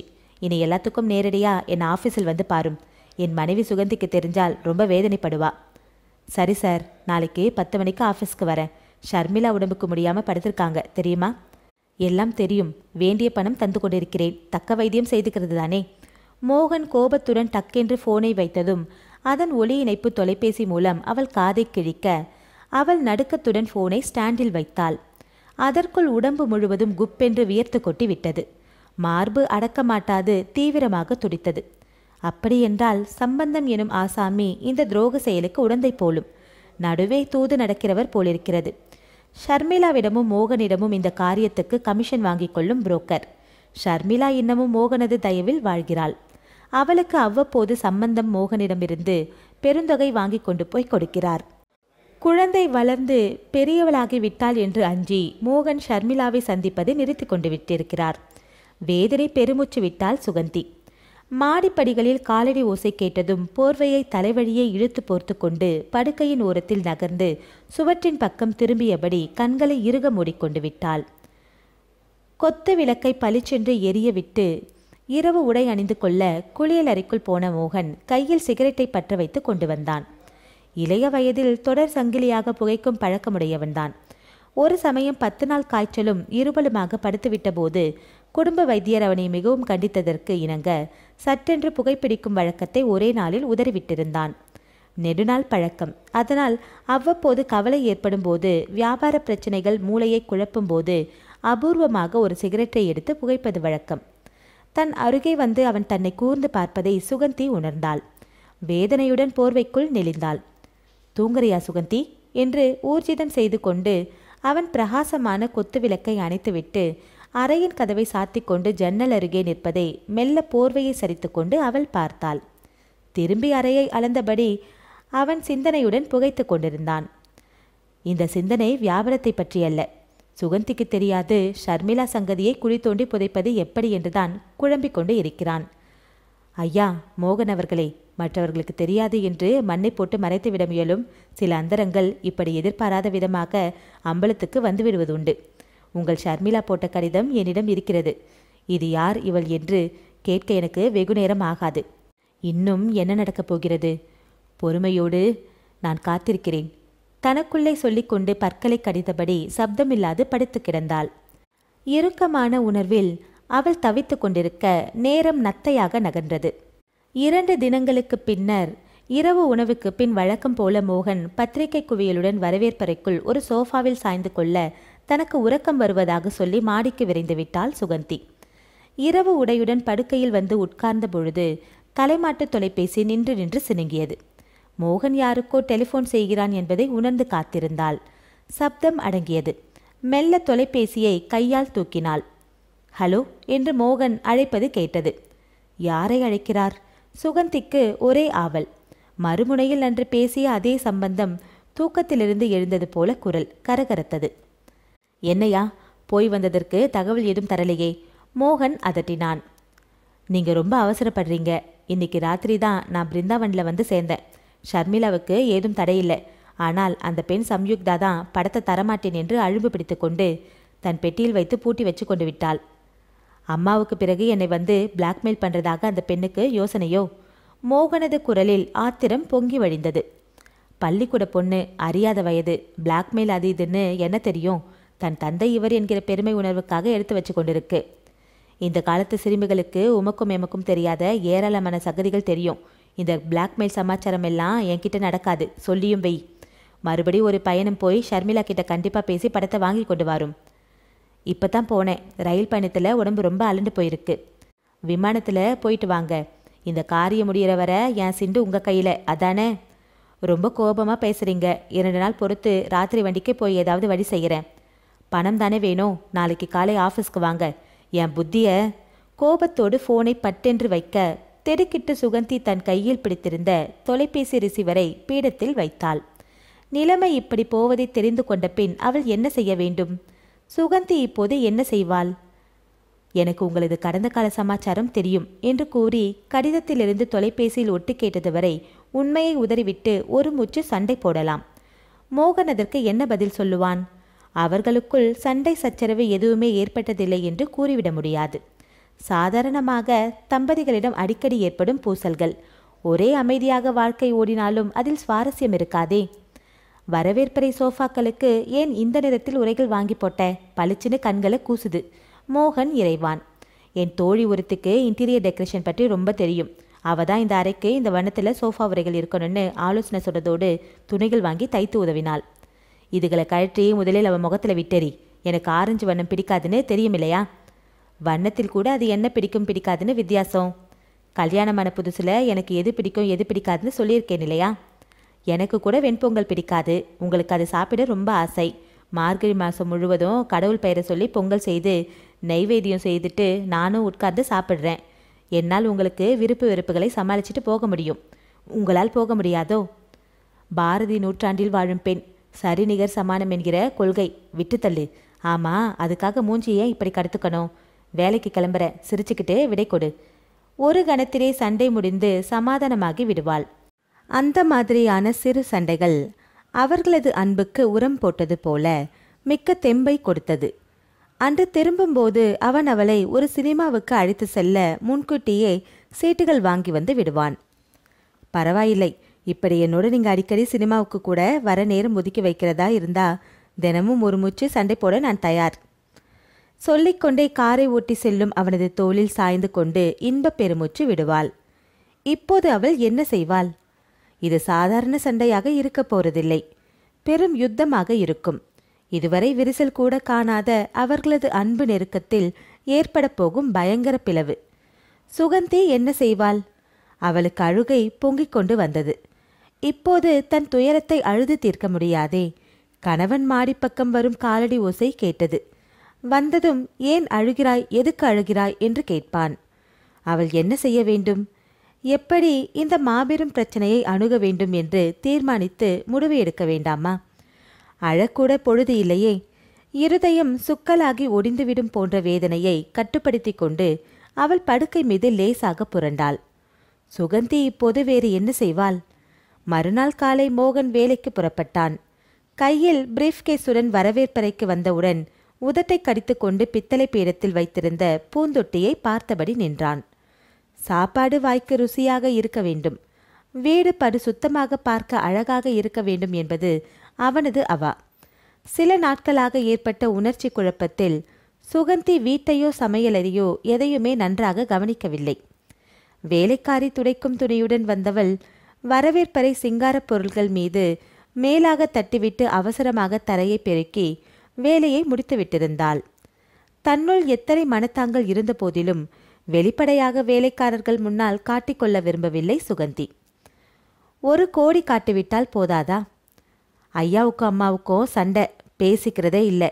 என்று ஆட்படைகள் சுற்றுப்புறம் முழுவதும் தமுக்கு அடித்து விடமாட்டார்களா என்ற அச்சம். எனவே வழக்கம் போல கணவனை வாயில் வராந்தாவில் வழிவிட அவன் பின்னால் வந்து கொண்டு இருந்தாள். மோகன் அவளை காலோடு தலைவரை ஊன்றி பார்த்தான். இவளுக்கு என்னவோ ஆகிவிட்டிருக்கிறது. உடம்புக்கு ஒன்றுமில்லை, மனம் சரியில்லை என்று தோன்றுகிறது. காரணம்? குற்றமுள்ள அவன் நெஞ்சம் குறுகுறுத்தது. தொண்டையை செருவிக்கொண்டு அவள் பக்கம் திரும்பினான்.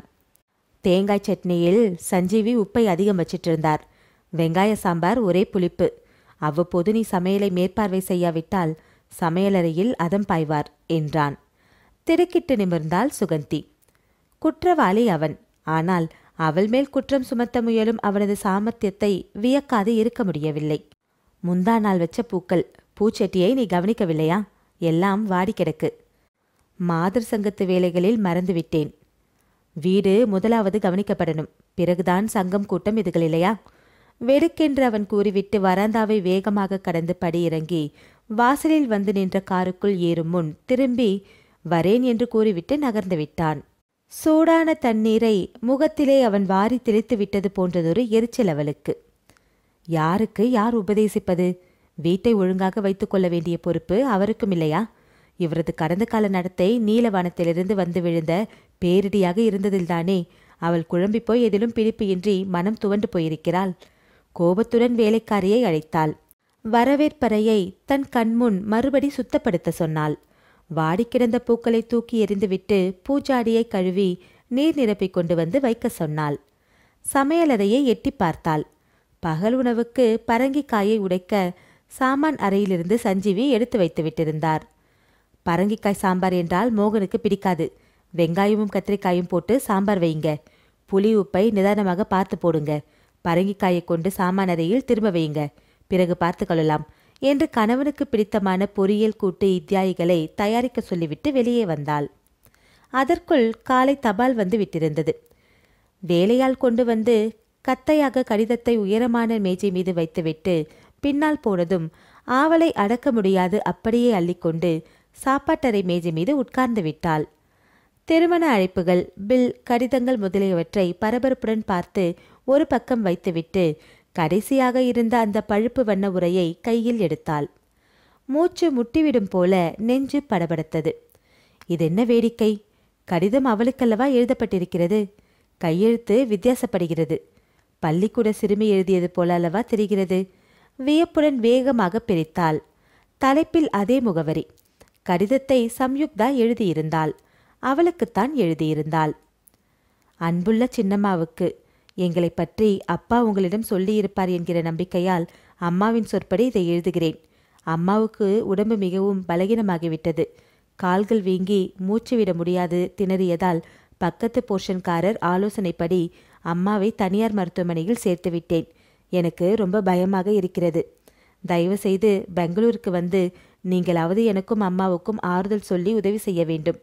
அப்பாவுக்கு பல கடிதங்கள் அம்மா போட்டு தொலைபேசியில் ஒரு தடவை கூப்பிட்டு கூட பயனில்லை. தன்னந்தனியாக ஆனதை போல உற்றார் உறவினர் நண்பர் யாரும் இல்லாது வசிக்கிறோம். உங்களை நான் நேரில் பார்த்ததில்லை. ஆனால் நீங்கள் என் போன்ற சிறுமி மீது தயவும் கிருபையும் வைக்கக்கூடும். எங்கள் நிலையை நேரில் பார்த்தால் மனம் நெகிழ்ந்து எழுதுகிறேன். எனக்கு அப்பாவை ஒரே ஒரு தடவையாவது நேரில் பார்க்க வேண்டும் என்கிற ஆசையை அடக்க முடியவில்லை. அவரது படத்தை கூட பறித்து கொண்டு போக ஒருவர் வந்து பேரம் பேசினார். நான் அழுது மறுத்ததால் அம்மா தர முடியாது என்று சொல்லிவிட்டார்கள். படத்திலே அப்பா மிக இளமையாக இருக்கிறார். இப்போது கொஞ்சம் வயதாகி விட்டதால் முகம் மாறி இருக்கலாம். பார்க்க துடிக்கிறேன், பேச விரும்புகிறேன். என் ஆசையை நீங்கள் நிறைவேற்றி வைப்பீர்கள் என்று நம்புகிறேன். விரைவில் பதிலை எதிர்பார்க்கிறேன். இங்கனம் அன்புள்ள சம்யுக்தா. நெற்றியில் பூத்த வியர்வை உருண்டு சொட்டு சொட்டாக கழுத்தை நனைத்தபோது சுகந்தி திடுக்கிட்டு கைக்குட்டையால் துடைத்து கொண்டாள். மார்பு இரண்டாகி விடும் போல வேகமாக அடித்து கொண்டது. சம்யுக்தாவுக்கு எத்தனை துணிச்சல்! முன்பின் தெரியாத அவளுக்கு கடிதம் எழுதியிருக்கிறாளே. அவளைத் தவிர அவர்கள் அனைவருக்கும் துணிச்சல் ஏராளமாகத்தான் இருக்கிறது. அவள் கணவன் மோகனுக்குத்தான் எத்தனை துணிச்சல்! அழகான பணக்கார படித்த மனைவியை வீட்டில் வைத்துக்கொண்டு யாரோ ஷர்மிளாவாம் அவளுடன் நெருங்கி பழகி ஒரு குழந்தைக்கு அவளை தாயாக விட்டு பிறகு நழுவிக்கொண்டு விட்டது மகா துணிவான காரியம்தான். அந்த வகையில் அவர் 2 பெண்களை ஒரே சமயத்தில் ஏமாற்றி விட்டிருக்கிறார். கெட்டிக்காரர். திருமணமாகாதவர் பெரிய தொழிலதிபர் என்று கல்யாணம் செய்து கொள்வான் என்று எண்ணி ஏமாந்துவிட்ட ஷர்மிளாவை சாப்பாட்டில் கருவேப்பிலையின் மனத்தை அனுபவித்துவிட்டு இலையோரத்தில் ஒதுக்கி விடுவது போல உதறிவிட்டிருக்கிறார். மனைவிக்கு அந்த சங்கதி தெரியக்கூடாது என்று அவ்வப்போது பணத்தை கொடுத்து இந்த படுமோசத்தை மறைத்து கொண்டிருக்கிறார். நம் கணவனைப் போல ஒழுக்க செயலரான மனிதன் உலகிலேயே இல்லை என்று ஏமாந்து கொண்டிருக்கிறாள் சுகந்தி. தவறான காரியத்தை செய்துவிட்டு மோகனது பாதுகாப்பில் மிகவும் ஒழுக்கமான ஒரு பெண் போல சமுதாயத்தில் தலைநிமிர்ந்து வாழ்ந்து கொண்டிருக்கும் ஷர்மிளாவுக்கு மட்டும் துணிச்சலுக்கு குறைவா? பள்ளிக்கூடத்து சிறுமி சம்யுக்தா எத்தனை துணிவிருந்தால் முன்பின் தெரியாத அவளுக்கு கடிதம் எழுதுவாள். அவர்கள் எல்லோருக்கும் இருந்த துணிவில் 1/3 பாகம் கூட அவளிடம் இல்லையா? அந்த பழுப்பு வண்ண கடிதத்தை கண்டு பாம்பை தொட்டுவிட்டவள் போல பயந்து விட்டாளே. தொலைபேசியில் மோகன் பேசுவதை ஒட்டு கேட்டுவிட்டு தான் பெரிய குற்றம் செய்துவிட்டதைப் போல நடுங்கிப் போனாளே. வீட்டை பற்றி குறை சொல்ல துணிவிருந்த கணவன் முகத்தை நிமிர்ந்து பார்த்து, உங்களது ஒழுக்கத்தில் ஏற்பட்டிருக்கும் ஓட்டை எனக்கு தெரியும் என்று அமுத்தலாக பதிலளிக்க முடியாது. தலையை குனிந்து கொண்டு மௌனமாக இருக்கும் அளவுக்கு அவள் கோழையாக இருந்து விட்டாளே. இனி அந்த கடிதத்தை பார்த்த பின்பு சுகந்தி என்ன செய்வாள்? அதை கணவனிடம் காட்டுவதா? குப்பை தொட்டியில் கிழித்து போட்டுவிட்டு மௌனமாக இருப்பதா? ஐயோ, மௌனமாக எப்படி இருக்க முடியும்? சம்யுக்தா, ஷர்மிளா என்று அவளது இதயத் துடிப்பு மாறி மாறி கூவி துடிக்கும்போது எப்படி அமைதியாக இருக்க முடியும்? சுகந்தி என்ன செய்வாள்? இனி மேற்கொண்டு என்னதான் செய்யப் போகிறாள்? கீழ் உதட்டை அழுந்த கடித்துக்கொண்டு கடிதங்களை வரவேற்பறை மேஜை மீது வைத்துவிட்டு தனக்கு வந்ததை மட்டும் எடுத்து மடித்து இடுப்பில் செருகிக் கொண்டு திரும்பினாள். வேலைக்காரி பித்தளை பூச்சட்டியை கழுவி துடைத்து நீர் நிரப்பி பளபளக்க கொண்டு வந்து முக்காலி மீது வைத்து விட்டிருந்தாள். அதில் அழகான பூக்களை செருகி வைக்கும் வேலை இப்போது அவளுடையதாகிவிட்டது. பின்பக்கத்து அறையிலிருந்து பூக்களை நறுக்கும் கத்திரிக்கோளை எடுத்துக்கொண்டு குழப்பமாக அவள் தோட்டத்திற்குள் புகுந்தாள். பூச்சட்டியில் செருக தேவைப்பட்ட அளவு காம்புடன் ரோஜா மலர் கொத்துகள் சிலவற்றை வெட்டி கையோடு கொண்டு வந்து நாளேட்டில் சுருட்டி எடுத்துக்கொண்டு தோட்டத்தை வளைய வந்தபோது ஒரு மூலையில் குப்பென்று பூத்து சிரித்து கொண்டிருந்த செவ்வந்தி பூக்களை பார்க்க நேரிட்டது. மின்னல் அடித்தது போன்று சாரதாவின் நினைவு ஏற்பட்டது. அருகில் சென்று சில வெள்ளை, மஞ்சள், ஊதா செவ்வந்திகளை வெட்டி எடுத்து சேர்த்து கொண்டாள். சுகந்தி என்ன செய்வாள்? இனி என்னதான் செய்ய முடியும் என்று அவள் குழம்பிக் கொண்டிருக்க தேவையே இல்லை. அவளை விட வயதானவள், அனுபவத்தில் சிறந்தவள் என்ற ஒரு இனிய சிநேகிதியை வைத்துக்கொண்டு இருட்டில் நடமாடுவது போல அவள் கவலையில் ஏன் திணறிக் கொண்டிருக்க வேண்டும்? பூக்களை எடுத்துக்கொண்டு உள்ளே வந்தாள். செவ்வந்தி மலர்களை முகத்தோடு வைத்து அவைகளினின்று லேசாக மனதிற்கு இதமாக எழுந்த வாசனையை அனுபவித்தாள். செவ்வந்தி செடிகளை சிறு மண்சட்டியில் வைத்து பயிராக்கி ஒரு பிறந்தநாள் போது சாரதா அம்மாள்தான் அவளுக்கு பரிசாக கொண்டு வந்து தந்திருந்தாள். செடிகளை தோட்டக்காரன் சட்டியினின்று பெயர்த்து தோட்டத்தில் நட்டதும் சாரதாவின் விசாலமான மனதைப் போல வெகு விரைவில் செழுமையாக வளர்ந்து பூச்செறிய ஆரம்பித்தது விட்டிருந்தன. அவளுக்கு அவ்வப்பொழுது ஏற்படும் சாதாரண பிரச்சனைகளை சாரதாவுடன் கலந்து ஆலோசிப்பாள். இப்படி செய், அப்படி செய்தால் நல்லது என்று அந்த அம்மாள் கொடுத்த ஆலோசனை பயன் தருவதாகத்தான் இருந்தன. இது மிகவும் சிக்கலான சொந்த பிரச்சனை. அவர்களிடம் கேட்டால் கட்டாயம் தக்க ஆலோசனை சொல்லுவாள். திடீரென்று மனதை அழுத்திய உணர்வின் சுமை பாதியாகி விட்டதொரு தெம்பில் அவள் மாடி அறைக்கு விரைந்து வெளியே புறப்பட ஆயத்தமானாள். அவளை பார்க்க வரும்பொழுது சாரதா வெறுங்கையுடன் வந்ததே இல்லை. ஒரு பிஸ்கட் பொட்டலம் அல்லது 2 மாம்பழங்கள், இன்னும் ஏதாவது உபயோகமான பொருளை வாங்கி கொண்டுதான் வருவாள். சாரதாவுக்கு புத்தகங்கள் படிக்க மிகவும் பிரியம். அவர்கள் சந்திப்பும் நட்பும் ஒரு புத்தக கடையிலே தான் ஆரம்பமாகியது என்று சொல்ல வேண்டும். குழந்தைகள் இல்லாத வாழ்வின் வெறுமையை போக்க நேரம் நீண்டு அறுத்து கொண்டிருப்பதை தவிர்க்க சில சமயம் சுகந்தி கடை தெருவை சுற்றி வருவது வழக்கம். தேவையில்லாத சாமான்களை வாங்கி கொண்டு வந்து வீட்டில் நிரப்பி வைக்கும் ஒரு கெட்ட பழக்கமும் அவளுக்கு உண்டு. ஏம்மா, போன மாதம் வாங்கிட்டு வந்த டீ-ஷர்ட்டை இன்னும் உபயோகிக்கல, அதுக்குள்ளே இன்னொன்று வாங்கிட்டு வந்துட்டீங்களே என்று அவளது அநியாய செலவை சஞ்சீவி சுட்டி காட்டுவார். பணம் இருந்தா இப்படியா பாழடிப்பாங்க? எங்களை போன்ற ஏழைப்பாய்களுக்கு வாரி வழங்கக்கூடாதா என்று அவரது பார்வை அதட்டும். ஒரு சிநேகிதி வீட்டு கல்யாணத்திற்கு பரிசு கொடுக்க வாங்கினேன் என்று சமாளிப்பாள் சுகந்தி. சர் சதாசிவம் சாலை வழியே காரில் போய்கொண்டிருந்த போது அந்த கட்டிடம் அவள் கண்களில் தென்பட்டது. காவேரி நர்மதா மேன்ஷன் என்ற பெயரை வாசித்தாள். அருகே மதுரா அபார்ட்மெண்ட், அதன் பக்கத்தில் ஒரு பெரிய ஷாப்பிங் சென்டர். சென்னையில் அவள் வசித்துக்கொண்டு அடிக்கடி கடைத்தெருக்களை சுற்றி வரும்போதே இப்படி காளான் மாதிரி புது புது கட்டிடங்களும் ஷாப்பிங் சென்டர்களும் தோன்றிவிடுகின்றனவே. இந்த அங்காடியில் என்ன விற்கிறார்கள் பார்க்கலாமா என்று அதிசயத்துடன் நுழைந்தாள். வளையல் கடைகளிலிருந்து புத்தக கடை வரை பல கடைகள் இருப்பதைக் கண்டு வியப்புடன் திரும்பியவள் தடால் என்று எதிரே வந்த அம்மாள் மீது மோதிக்கொண்டு விட்டாள். மன்னிக்கவும், நான் புத்தக கடையை வேடிக்கை பார்த்து கொண்டே நகர்ந்ததில் எதிரே நீங்க வந்தது தெரியவில்லை என்று கூறி சிரித்தாள். பரவாயில்லை, பிசகு என்னுடையதான். கண்ணதாசன் அவர்களின் இயேசு காவியம் வாங்கினேன். பிரித்து படித்து கொண்டே நடந்தேன். உங்கள் மீது முட்டிக்கொண்டேன். லேசாக சிரித்தாள் அவள். வரி வரியாக நரைத்து போன கூந்தல், நடுவயதை தாண்டிவிட்ட வயது, விபூதி கீற்றுடன் விளங்கிய நெற்றி, காதுகளில் சிவப்புக்கல் தோடு, வெள்ளை ரவிக்கை, கஞ்சியில் முடமுடத்த காஞ்சிபுர நூல் சேலை, பார்க்க கச்சிதமாக கலை கூடிய முகத்துடன் தெரிந்த அந்த அம்மாளை பார்த்ததுமே மிகவும் பிடித்துவிட்டது. நீங்க இந்த பக்கத்தில் தானே வசிக்கிறீர்களா? முறுவலித்தபடி கேட்டாள் சுகந்தி. அடுத்ததாக தெரியும், காவேரி நர்மதா பிளாட்டில் நான் வசிக்கிறேன். நீங்க? நான் பூந்தமல்லியில் வசிக்கிறேன். இயேசு காவியத்தை வெளியிட்ட உடனேயே நான் வாங்கி படித்து விட்டேன். மிக அருமையாக இருக்கிறது, ரொம்ப ரசிப்பீர்கள் என்றாள் சுகந்தி. இந்த புத்தக கடையில் இதுவரை கிடைக்கல. சில நாட்களா கடைக்காரரை தொந்தரவு செய்து வரவழைக்க சொல்லி இன்று கிடைக்கவே ரொம்ப மகிழ்ச்சியா இருந்தது. கடைக்கு உள்ளேயே நின்று படித்துவிட வேண்டும் போன்ற ஆவல். உள்ளே கூட்டம் நிறைஞ்சு கொள்ளவே வெளியே வந்தேன். உங்களை சந்திக்கிற வாய்ப்பு கிடைச்சது. மெலிதாக சிரித்தாள் சாரதா. உங்க பேரு தெரிஞ்சுக்கலாமா? சுகந்தி கேட்டபோது அவள் முறுவலித்தாள். உங்க பேரையும் நான் தெரிஞ்சுக்கலாம்னு கேட்க வாயை திறந்தேன். அதுக்குள்ளே நீங்க என்ன கேட்டுட்டீங்க. சாரதான்னு பேரு, 3வது தளத்தில் வசிக்கிறேன். ஃப்ளாட்டு சொந்தமானது தான். ரொம்ப சின்ன இடம், ஆனால் மனசு அத்தனை சின்னதல்ல. நிறைய சிநேகிதிகளை தனக்குள் அடக்கிக்கொள்ள ஆசைப்படுறேன். என் ஃப்ளாட்டுக்கு வந்துட்டு போறீங்களா? அழைத்தாள் சாரதா. முன்பின் தெரியாதவர்கள் வீட்டுக்கு சட்டென்று போய்விடும் பழக்கம் சுகந்திக்கு கிடையாது. சின்ன வயதிலிருந்து அப்படிப்பட்டதொரு எச்சரிப்பு உணர்வு. ஆனாலும் சாரதாவை கண்டதும் அவளையும் அறியாமல் ஒரு ஈர்ப்பு ஏற்படவே உடனடியாக ஒத்துக்கொண்டாள். மிகவும் சுத்தமாக நேர்த்தியாக வைத்திருந்த அந்த ஃப்ளாட்டை பார்த்து அதிசயித்தாள். குழந்தைகள் என்று கேட்டுவிட்டு ஃப்ரிட்ஜில் இருந்த பழரசத்தை கண்ணாடி டம்ளரில் ஊற்றினாள் சாரதா. குழந்தைகள் ஏதும் கிடையாது. உங்களுக்கு? விசாரித்தபடி மேஜை மீது அவள் வைத்த பழரசத்தை உறிஞ்சினாள். எங்களுக்கும் குழந்தைகள் கிடையாது.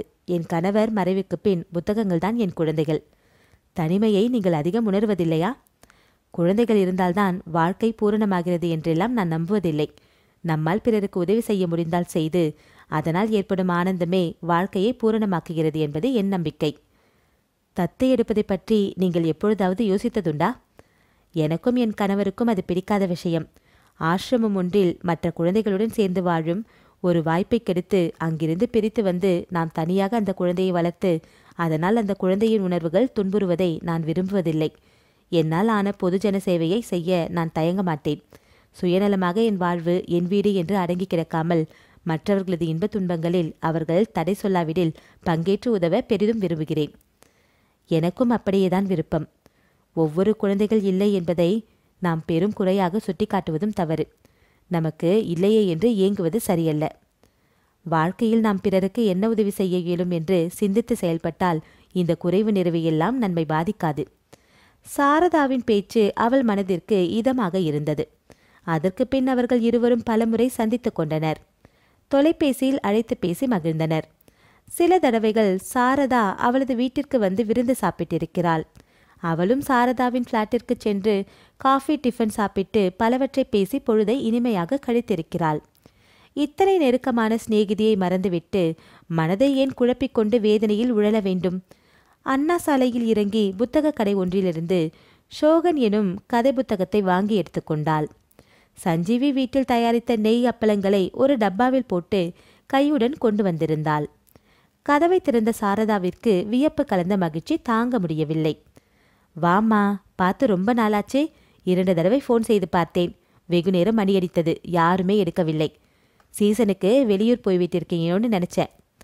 மிக பழகிய பின் நீங்கள் என்பதிலிருந்து சாரதா நீ என்று அழைக்கும் அளவுக்கு நெருங்கிவிட்டிருந்தாள். இதெல்லாம் எதுக்கு என்றபடி அவள் கொண்டு வந்ததை வாங்கி கொண்டு அவளை முன்னரை சோஃபாவில் அமர்த்தினாள். உங்களிடம் ஒரு சங்கதியை பேசி ஆலோசனை கேட்கத்தான் வந்திருக்கேன். அது என் வாழ்க்கை பிரச்சனை. எனக்கு தாயார் கிடையாது. அப்பாவும் சில ஆண்டுகளுக்கு முன் போய்விட்டதால் உறவினர்கள் இருந்தும் அனாதை போல பேச முடியாது துயரம் பொங்கி நெஞ்சை அடைக்க கண்கலங்க தடுமாறினாள். சட்டென்று அருகில் வந்து உட்கார்ந்த சாரதா அவளை அன்போடு அணைத்து கொண்டாள். தாயார் போல நான் இருக்கிறேன், சொல்லு என்றாள் ஆதரவுடன். அந்த 2 கடிதங்களையும் தன் கைப்பையிலிருந்து எடுத்து காஃபி மேஜை மேல் போட்டாள். டெலிஃபோனில் ஒட்டு கேட்ட விவரத்தை சொல்லி முடிப்பதற்குள் சுகந்திக்கு அழுகை பொத்து கொண்டு வந்தது.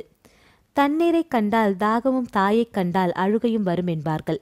தாய் போன்ற பரிவு காட்டிய சாரதாவிடம் மனதை குடைந்த அந்த ரகசியத்தை சொல்லிவிட்டு இதுவரை பயந்து அடக்கி வைத்திருந்த துயரத்தின் சுமையை தாங்க முடியாது அவள் விசும்பி அழுது விட்டாள்.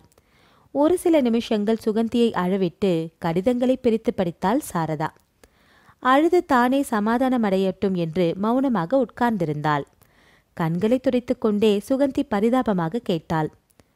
சாரதாம்மா, நீங்க தான் இந்த பிரச்சனைக்கு முடிவு சொல்லணும். இனிமேல நான் என்ன செய்யணும்? மீண்டும் விசும்பினாள். அருகில் வந்து உட்கார்ந்து கொண்ட சாரதா அவளது முதுகை அன்போடு தடவி கொடுத்தாள்.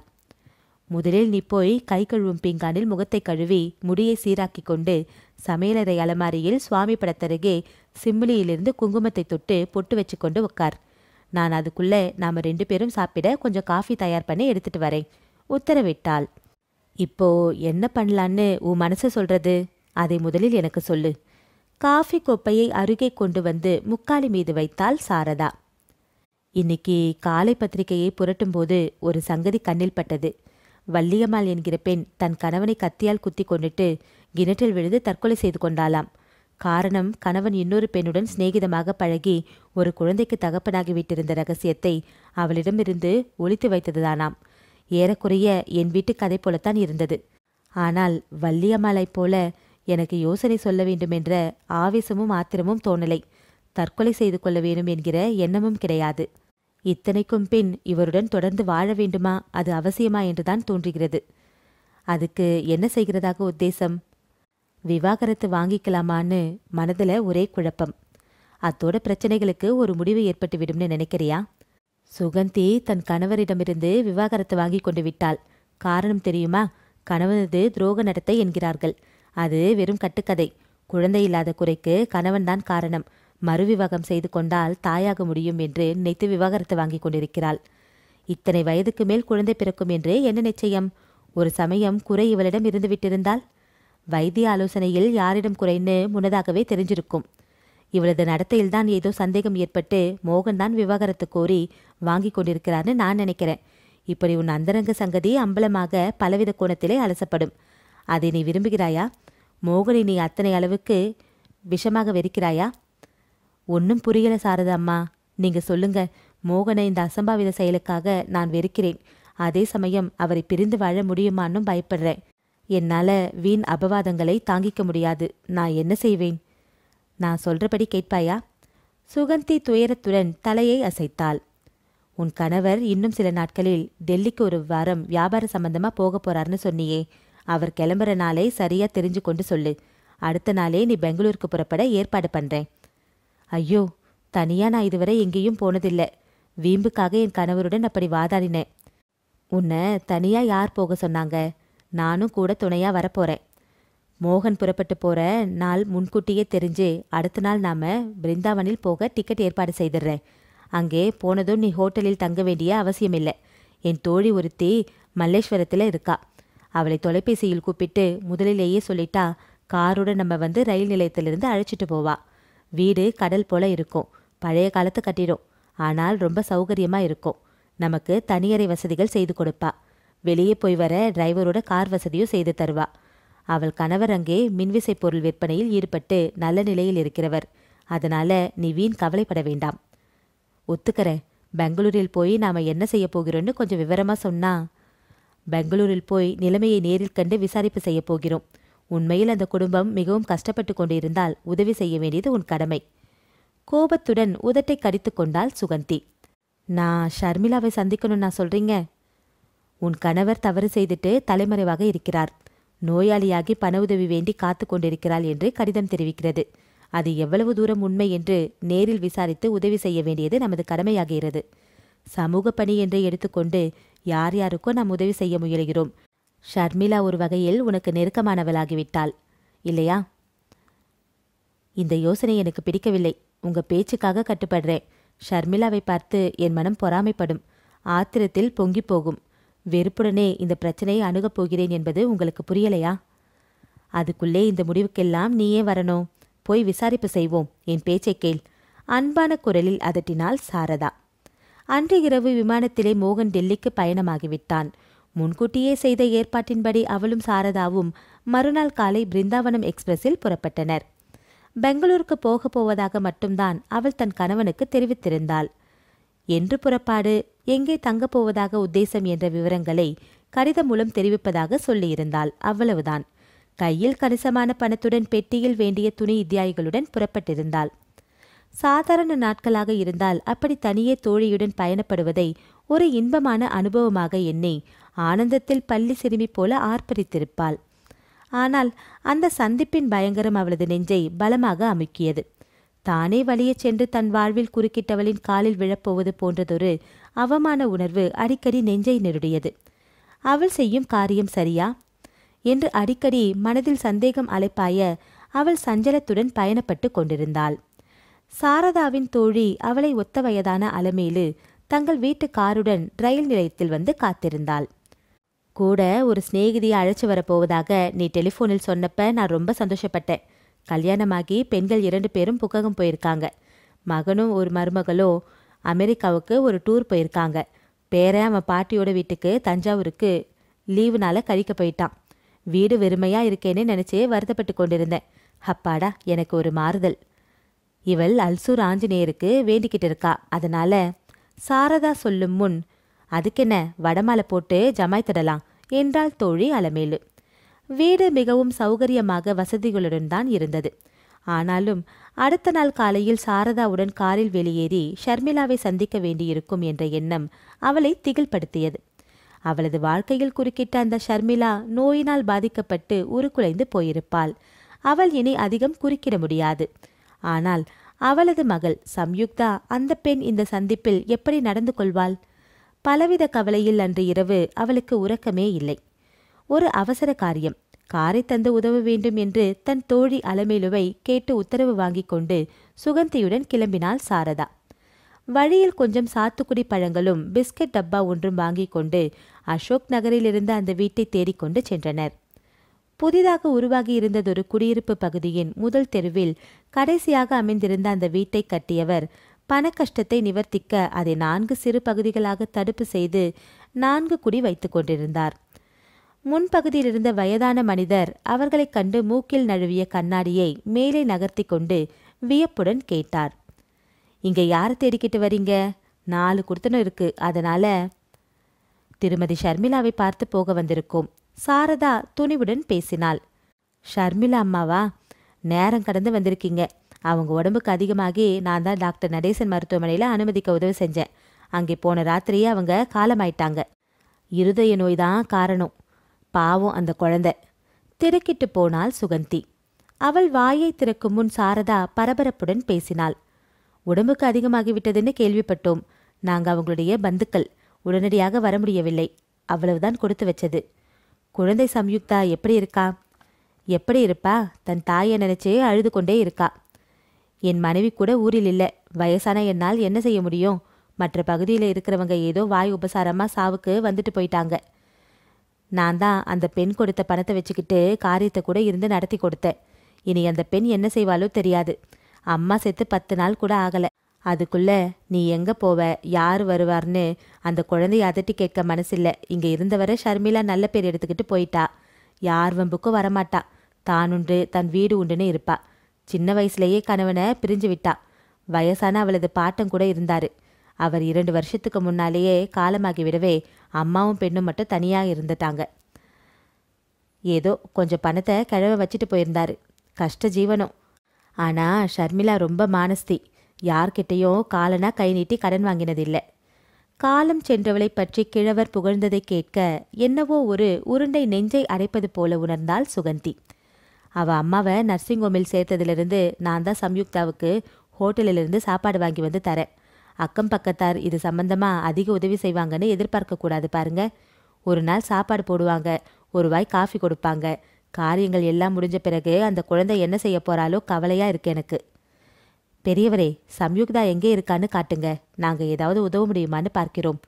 சாரதா கூறியதை கேட்ட கிழவர் எழுந்து முன்னால் நடக்க நடை வழிக்குள் புகுந்து இருவரும் பின்னால் நடந்தனர்.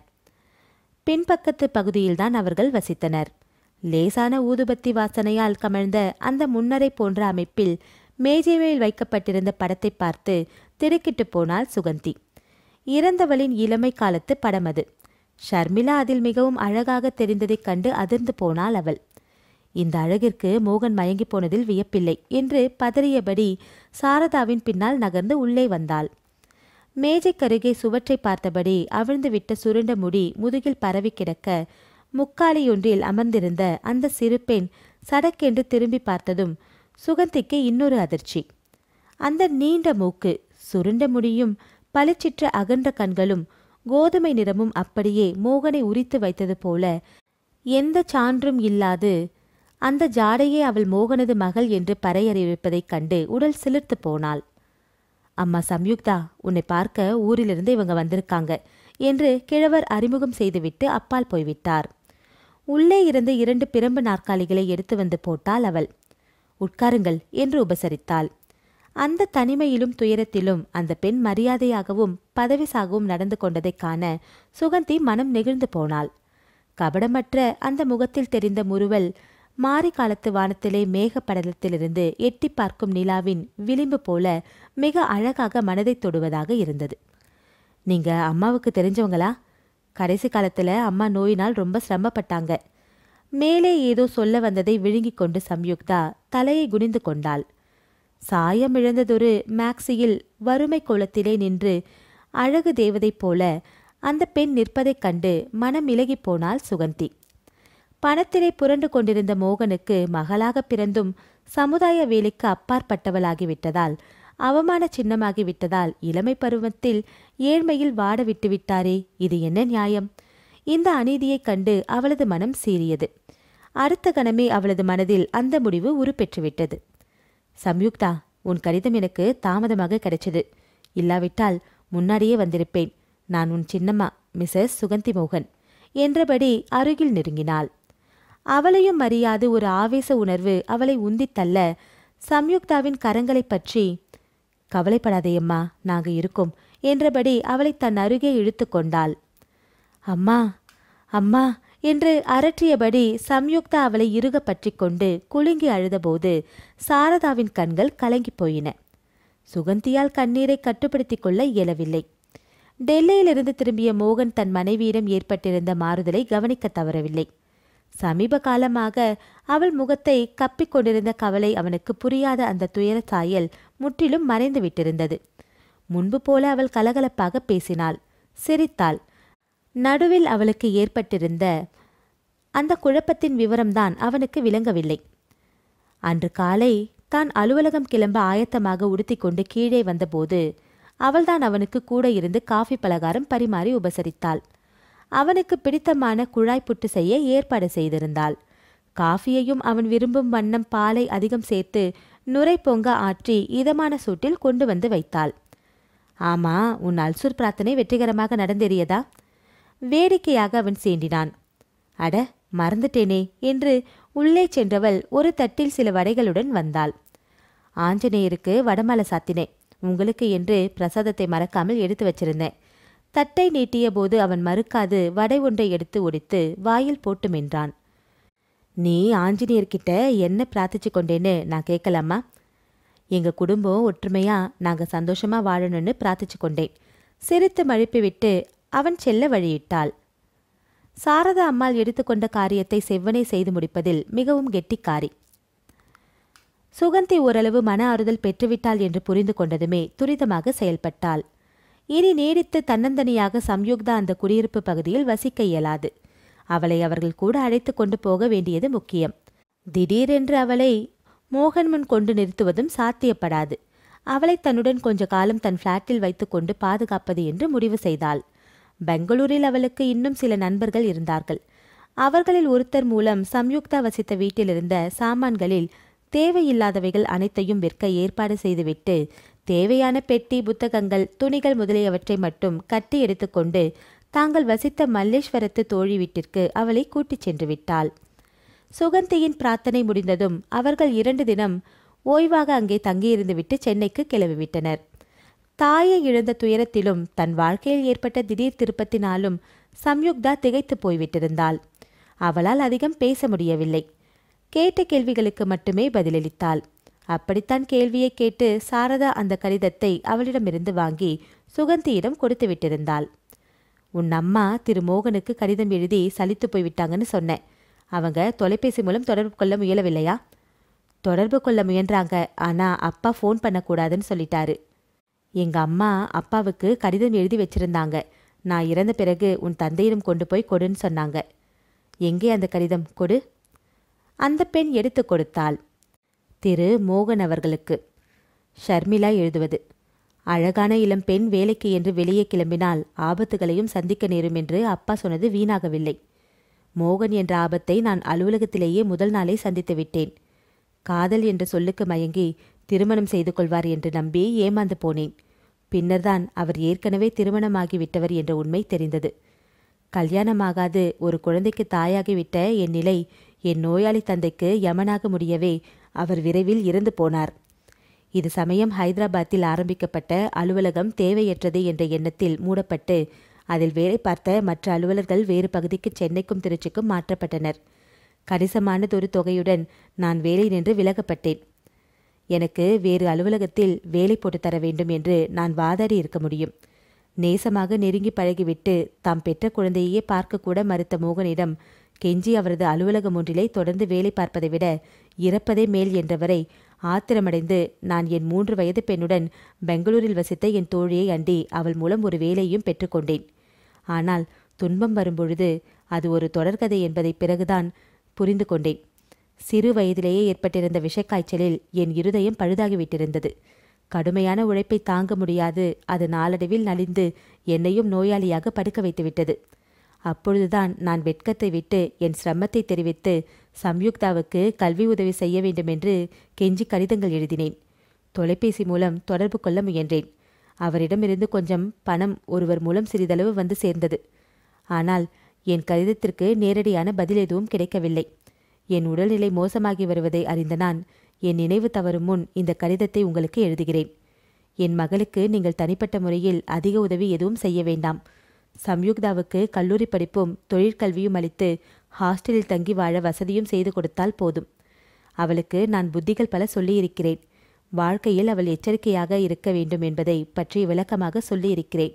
இந்த கடிதத்துடன் உங்களை காண வரும் அவள் எந்தவிதமான பயமுறுத்தல் எண்ணத்துடனும் வரமாட்டாள். கல்விக்கு உதவி செய்ய வேண்டுமென்று உங்களிடம் யாசிக்க வரும் ஒரு ஏழை பெண்ணாகத்தான் வருவாள். தயவு செய்து என் மீது கோபப்படாது என் குழந்தைக்கு உதவும்படி மிகவும் கெஞ்சி கேட்டுக்கொள்கிறேன். ஆரம்பத்திலே எனக்கு உண்மை நிலை தெரிந்திருந்தால் நான் தங்களது வாழ்க்கையின் குறுக்கே வந்திருக்க மாட்டேன். இது உண்மை. மரணத்தை நோக்கி படுக்கையில் நோயாக படுத்து கிடக்கும் நான் இது சமயம் உண்மையைத்தான் சொல்வேன் என்று தாங்கள் நம்ப வேண்டும். என் மகளுக்கு உதவ வேண்டும் என்று மீண்டும் ஒருமுறை கேட்டுக்கொண்டு நடந்து போன கசப்பான சம்பவத்திற்காக என்னை மன்னிக்கவும். இங்கனம் ஷர்மிளா. கடிதத்தை முழுவதும் படித்த சுகந்தி நெஞ்சுருகி போனாள். பேதை பெண் ஷர்மிளாவை தன் கணவன் ஏமாற்றிவிட்டது மாபெரும் துரோகம், பாவம் என்று எண்ணி வெகுண்டாள். இது மாதிரியான தவறுகளில் ஆண்கள் எப்பொழுதும் தப்பித்துக் கொள்கிறார்கள். பாதிக்கப்படுகிறவர்கள் பெண்கள். அவமானத்தையும் பழியையும் சுமந்து கொண்டு சமூகத்தின் கண்களில் குற்றவாளியாக நிற்பவர்கள் பாவம் பெண்கள் என்று எத்தனை முறை அவள் மாதர் சங்க கூட்டங்களில் மனம் கொதித்து பேசியிருக்கிறாள். சமுதாயத்திலே நடக்கும் அவலங்களை எல்லாம் அலசி பார்த்து அழுத்தப்பட்ட பெண்களுக்காக அவள் மனம் வேதனையால் எத்தனை முறை மௌனமாக அழுதிருக்கிறது.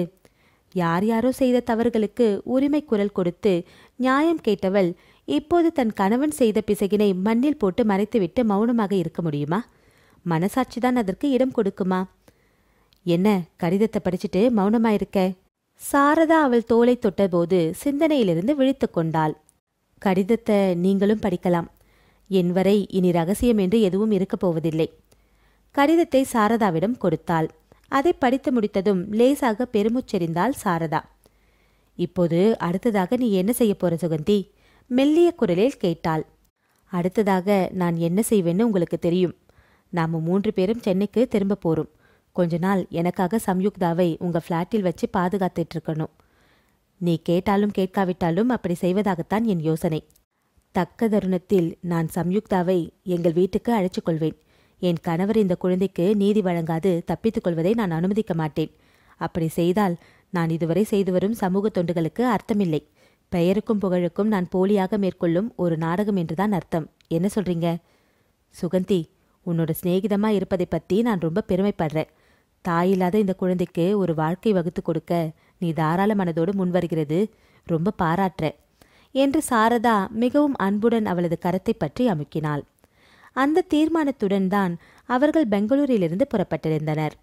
கணவனது கடந்த காலத்தில் நடந்த அந்த அசம்பாவித சங்கதியை தெரிந்து கொண்ட பின்னர் அநீதி இழைக்கப்பட்ட ஷர்மிளாவின் மகளுக்கு ஆவண செய்வது என்று தீர்மானித்த பின்னர் அதுநாள் வரை மனதை அழுத்தி கொண்டிருந்த அந்த பயங்கர இறுக்க உணர்வு தளர்ந்து போய்விட்டதை உணர்ந்தாள். மனதில் நிம்மதி நிறைந்திருப்பதை புரிந்து கொண்டாள். அவளால் முன்பு போல மிகவும் சகஜமாக கணவனிடம் பேச முடிந்தது. வீட்டில் வளைய வர முடிந்தது. வாழ்க்கை முன்பு போல தங்கு தடையின்றி நகர்ந்து செல்வதை உணர முடிந்தது. அன்று இரவு அவள் தன் அறைக்குள் வந்து படுக்கை மீது உட்கார்ந்த பொழுது தலைமாட்டிலிருந்த தொலைபேசி சினுங்குவதை கேட்டு கையில் எடுத்தாள். சம்பந்தம் அவளது கணவனை தொலைபேசியில் அழைத்திருந்தான். உங்களுக்கு ஒரு முக்கிய சங்கதி சொல்லத்தான் இந்த வேலை கூப்பிட்டேன்.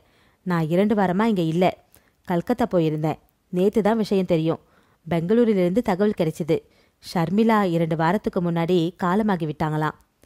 மோகன் திகைப்புடன் மூச்சுக்காற்றை உள்ளிழுக்கும் சப்தம் துல்லியமாக கேட்டது. அப்படியா?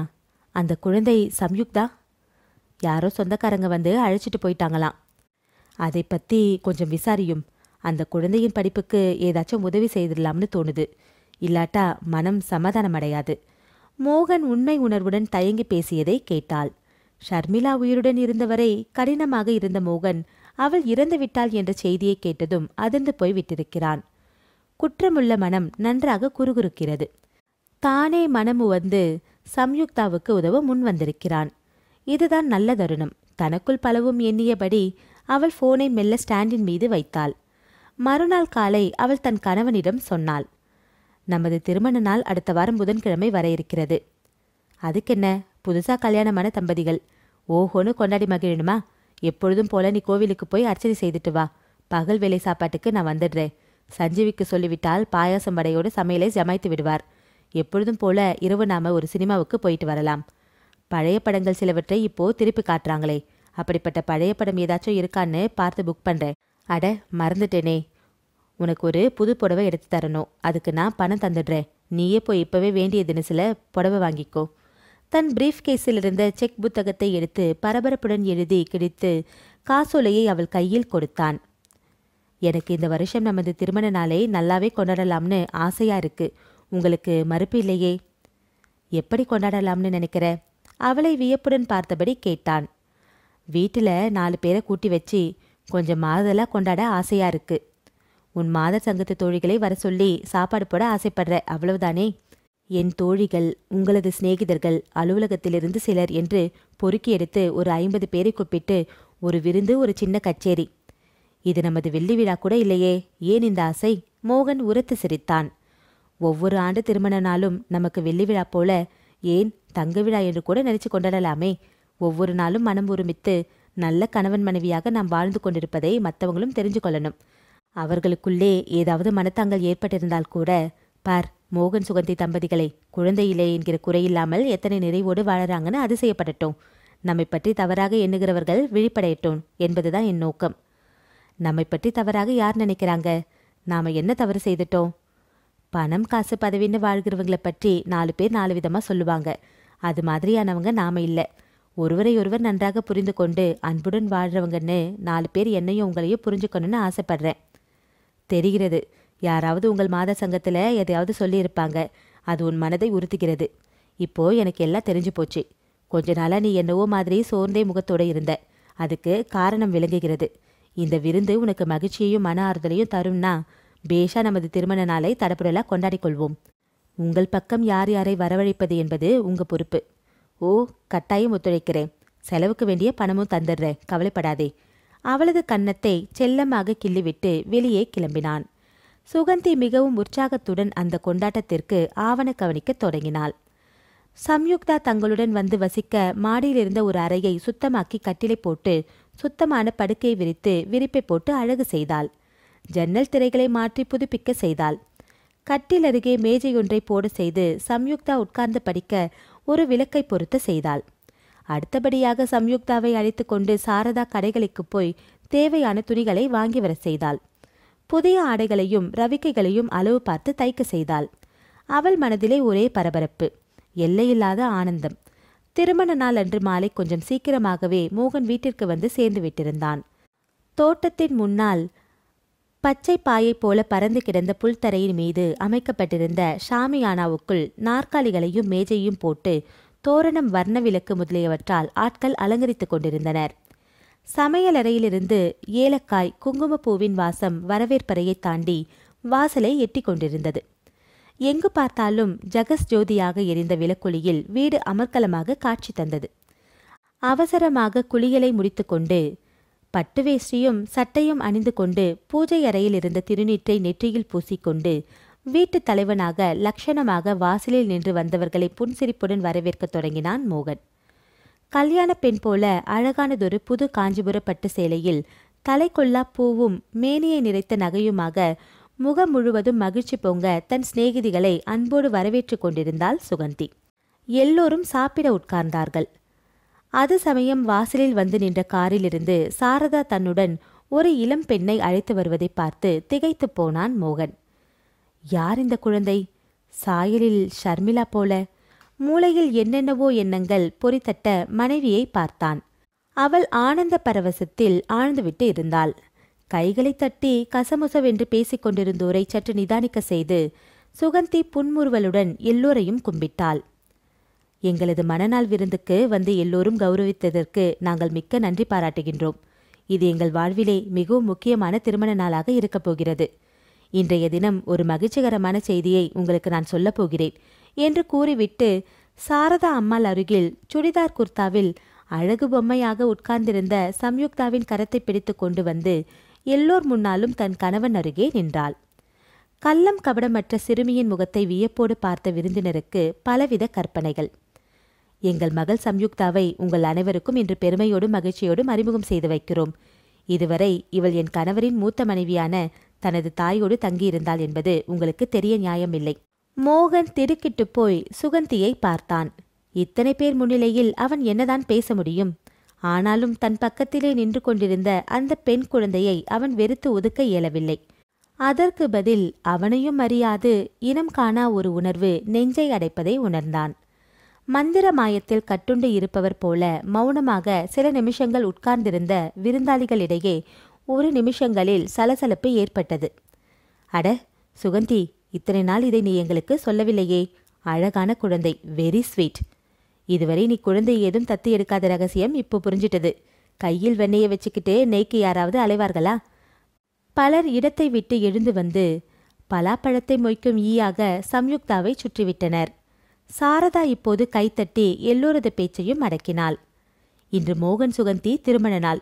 இந்த பூமாலையை தன் கையால் பெற்றோருக்கு சம்யுக்தா அணிவிக்க வேண்டும் என்பது என் விருப்பம் என்று 2 மல்லிகை மாலையுடன் முன்னே வந்தாள்.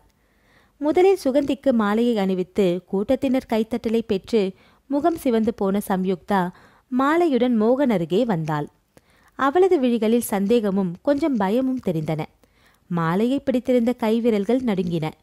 தொலைபேசியில் கூட தொடர்பு கொள்ள மறுத்து தான் பெற்ற மகளை பார்க்க விரும்பாத அந்த தந்தை அவளை உண்மையில் ஏற்றுக்கொள்வாரா? தலையை குனிந்து மாலையை ஏற்றுக்கொண்ட மோகன் சட்டென்று மகளை தன் அருகே இழுத்து மார்போடு அணைத்து கொண்டான். சம்யுக்தா, வாமா குழந்தை, இனி நீ எங்கள் குழந்தை என்று காதோடு கிசுகிசுத்தான்.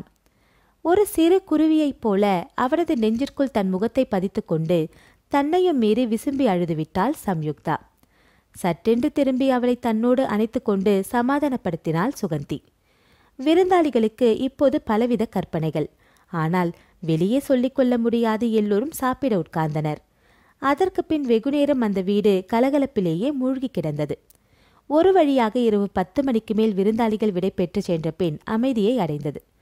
சாரதா சம்யுக்தாவை ஒப்படைத்துவிட்டு பிரியா விடை பெற்று கொண்டு போய்விட்டாள்.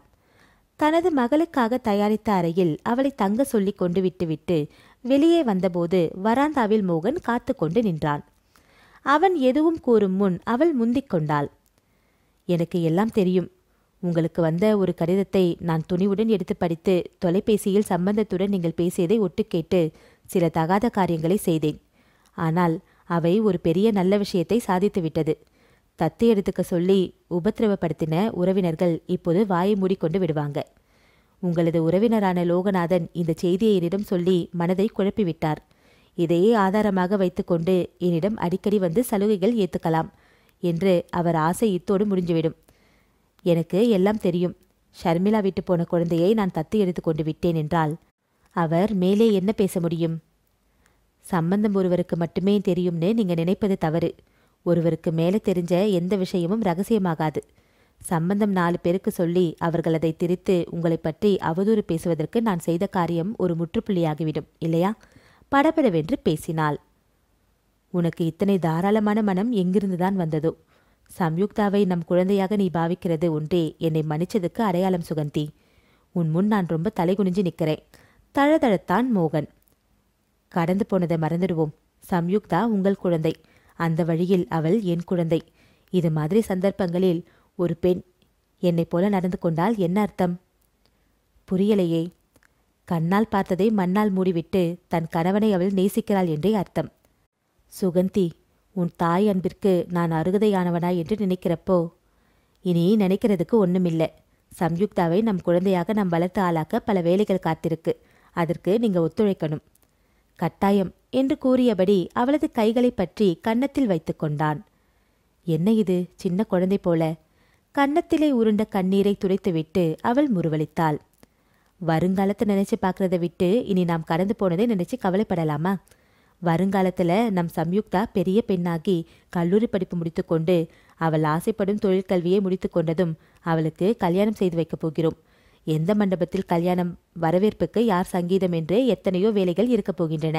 அத்துடன் இந்த சுருண்ட முடியில் நரை ஓடத் தொடங்கும் போது இந்த வீட்டில் பேரனும் பேத்தியும் கூச்சலிட்டு உங்களை நிம்மதியாக பத்திரிகையில் படிக்கவிடப் போவதில்லை. அதனால் மிஸ்டர் மோகன், இப்பொழுதே எடுத்துக்கொள்ள வேண்டிய ஓய்வை எடுத்துக்கொண்டு சாப்பிட வேண்டியதை சாப்பிட்டு படிக்க வேண்டியதை படித்து தேவைகளை முடிச்சுக்கோங்க. பிறகு பேரன் பேத்தியை கட்டிக்கொண்டு சமாளிக்கவே பொழுது இருக்காது. கலகலவென்று அவள் சிரித்தபோது அவன் கூட சிரிக்க தன் அறையிலிருந்து எட்டி பார்த்த சம்யுக்தாவை அன்போடு புதிய பாசத்தோடு இருவரும் திரும்பி பார்த்தனர்.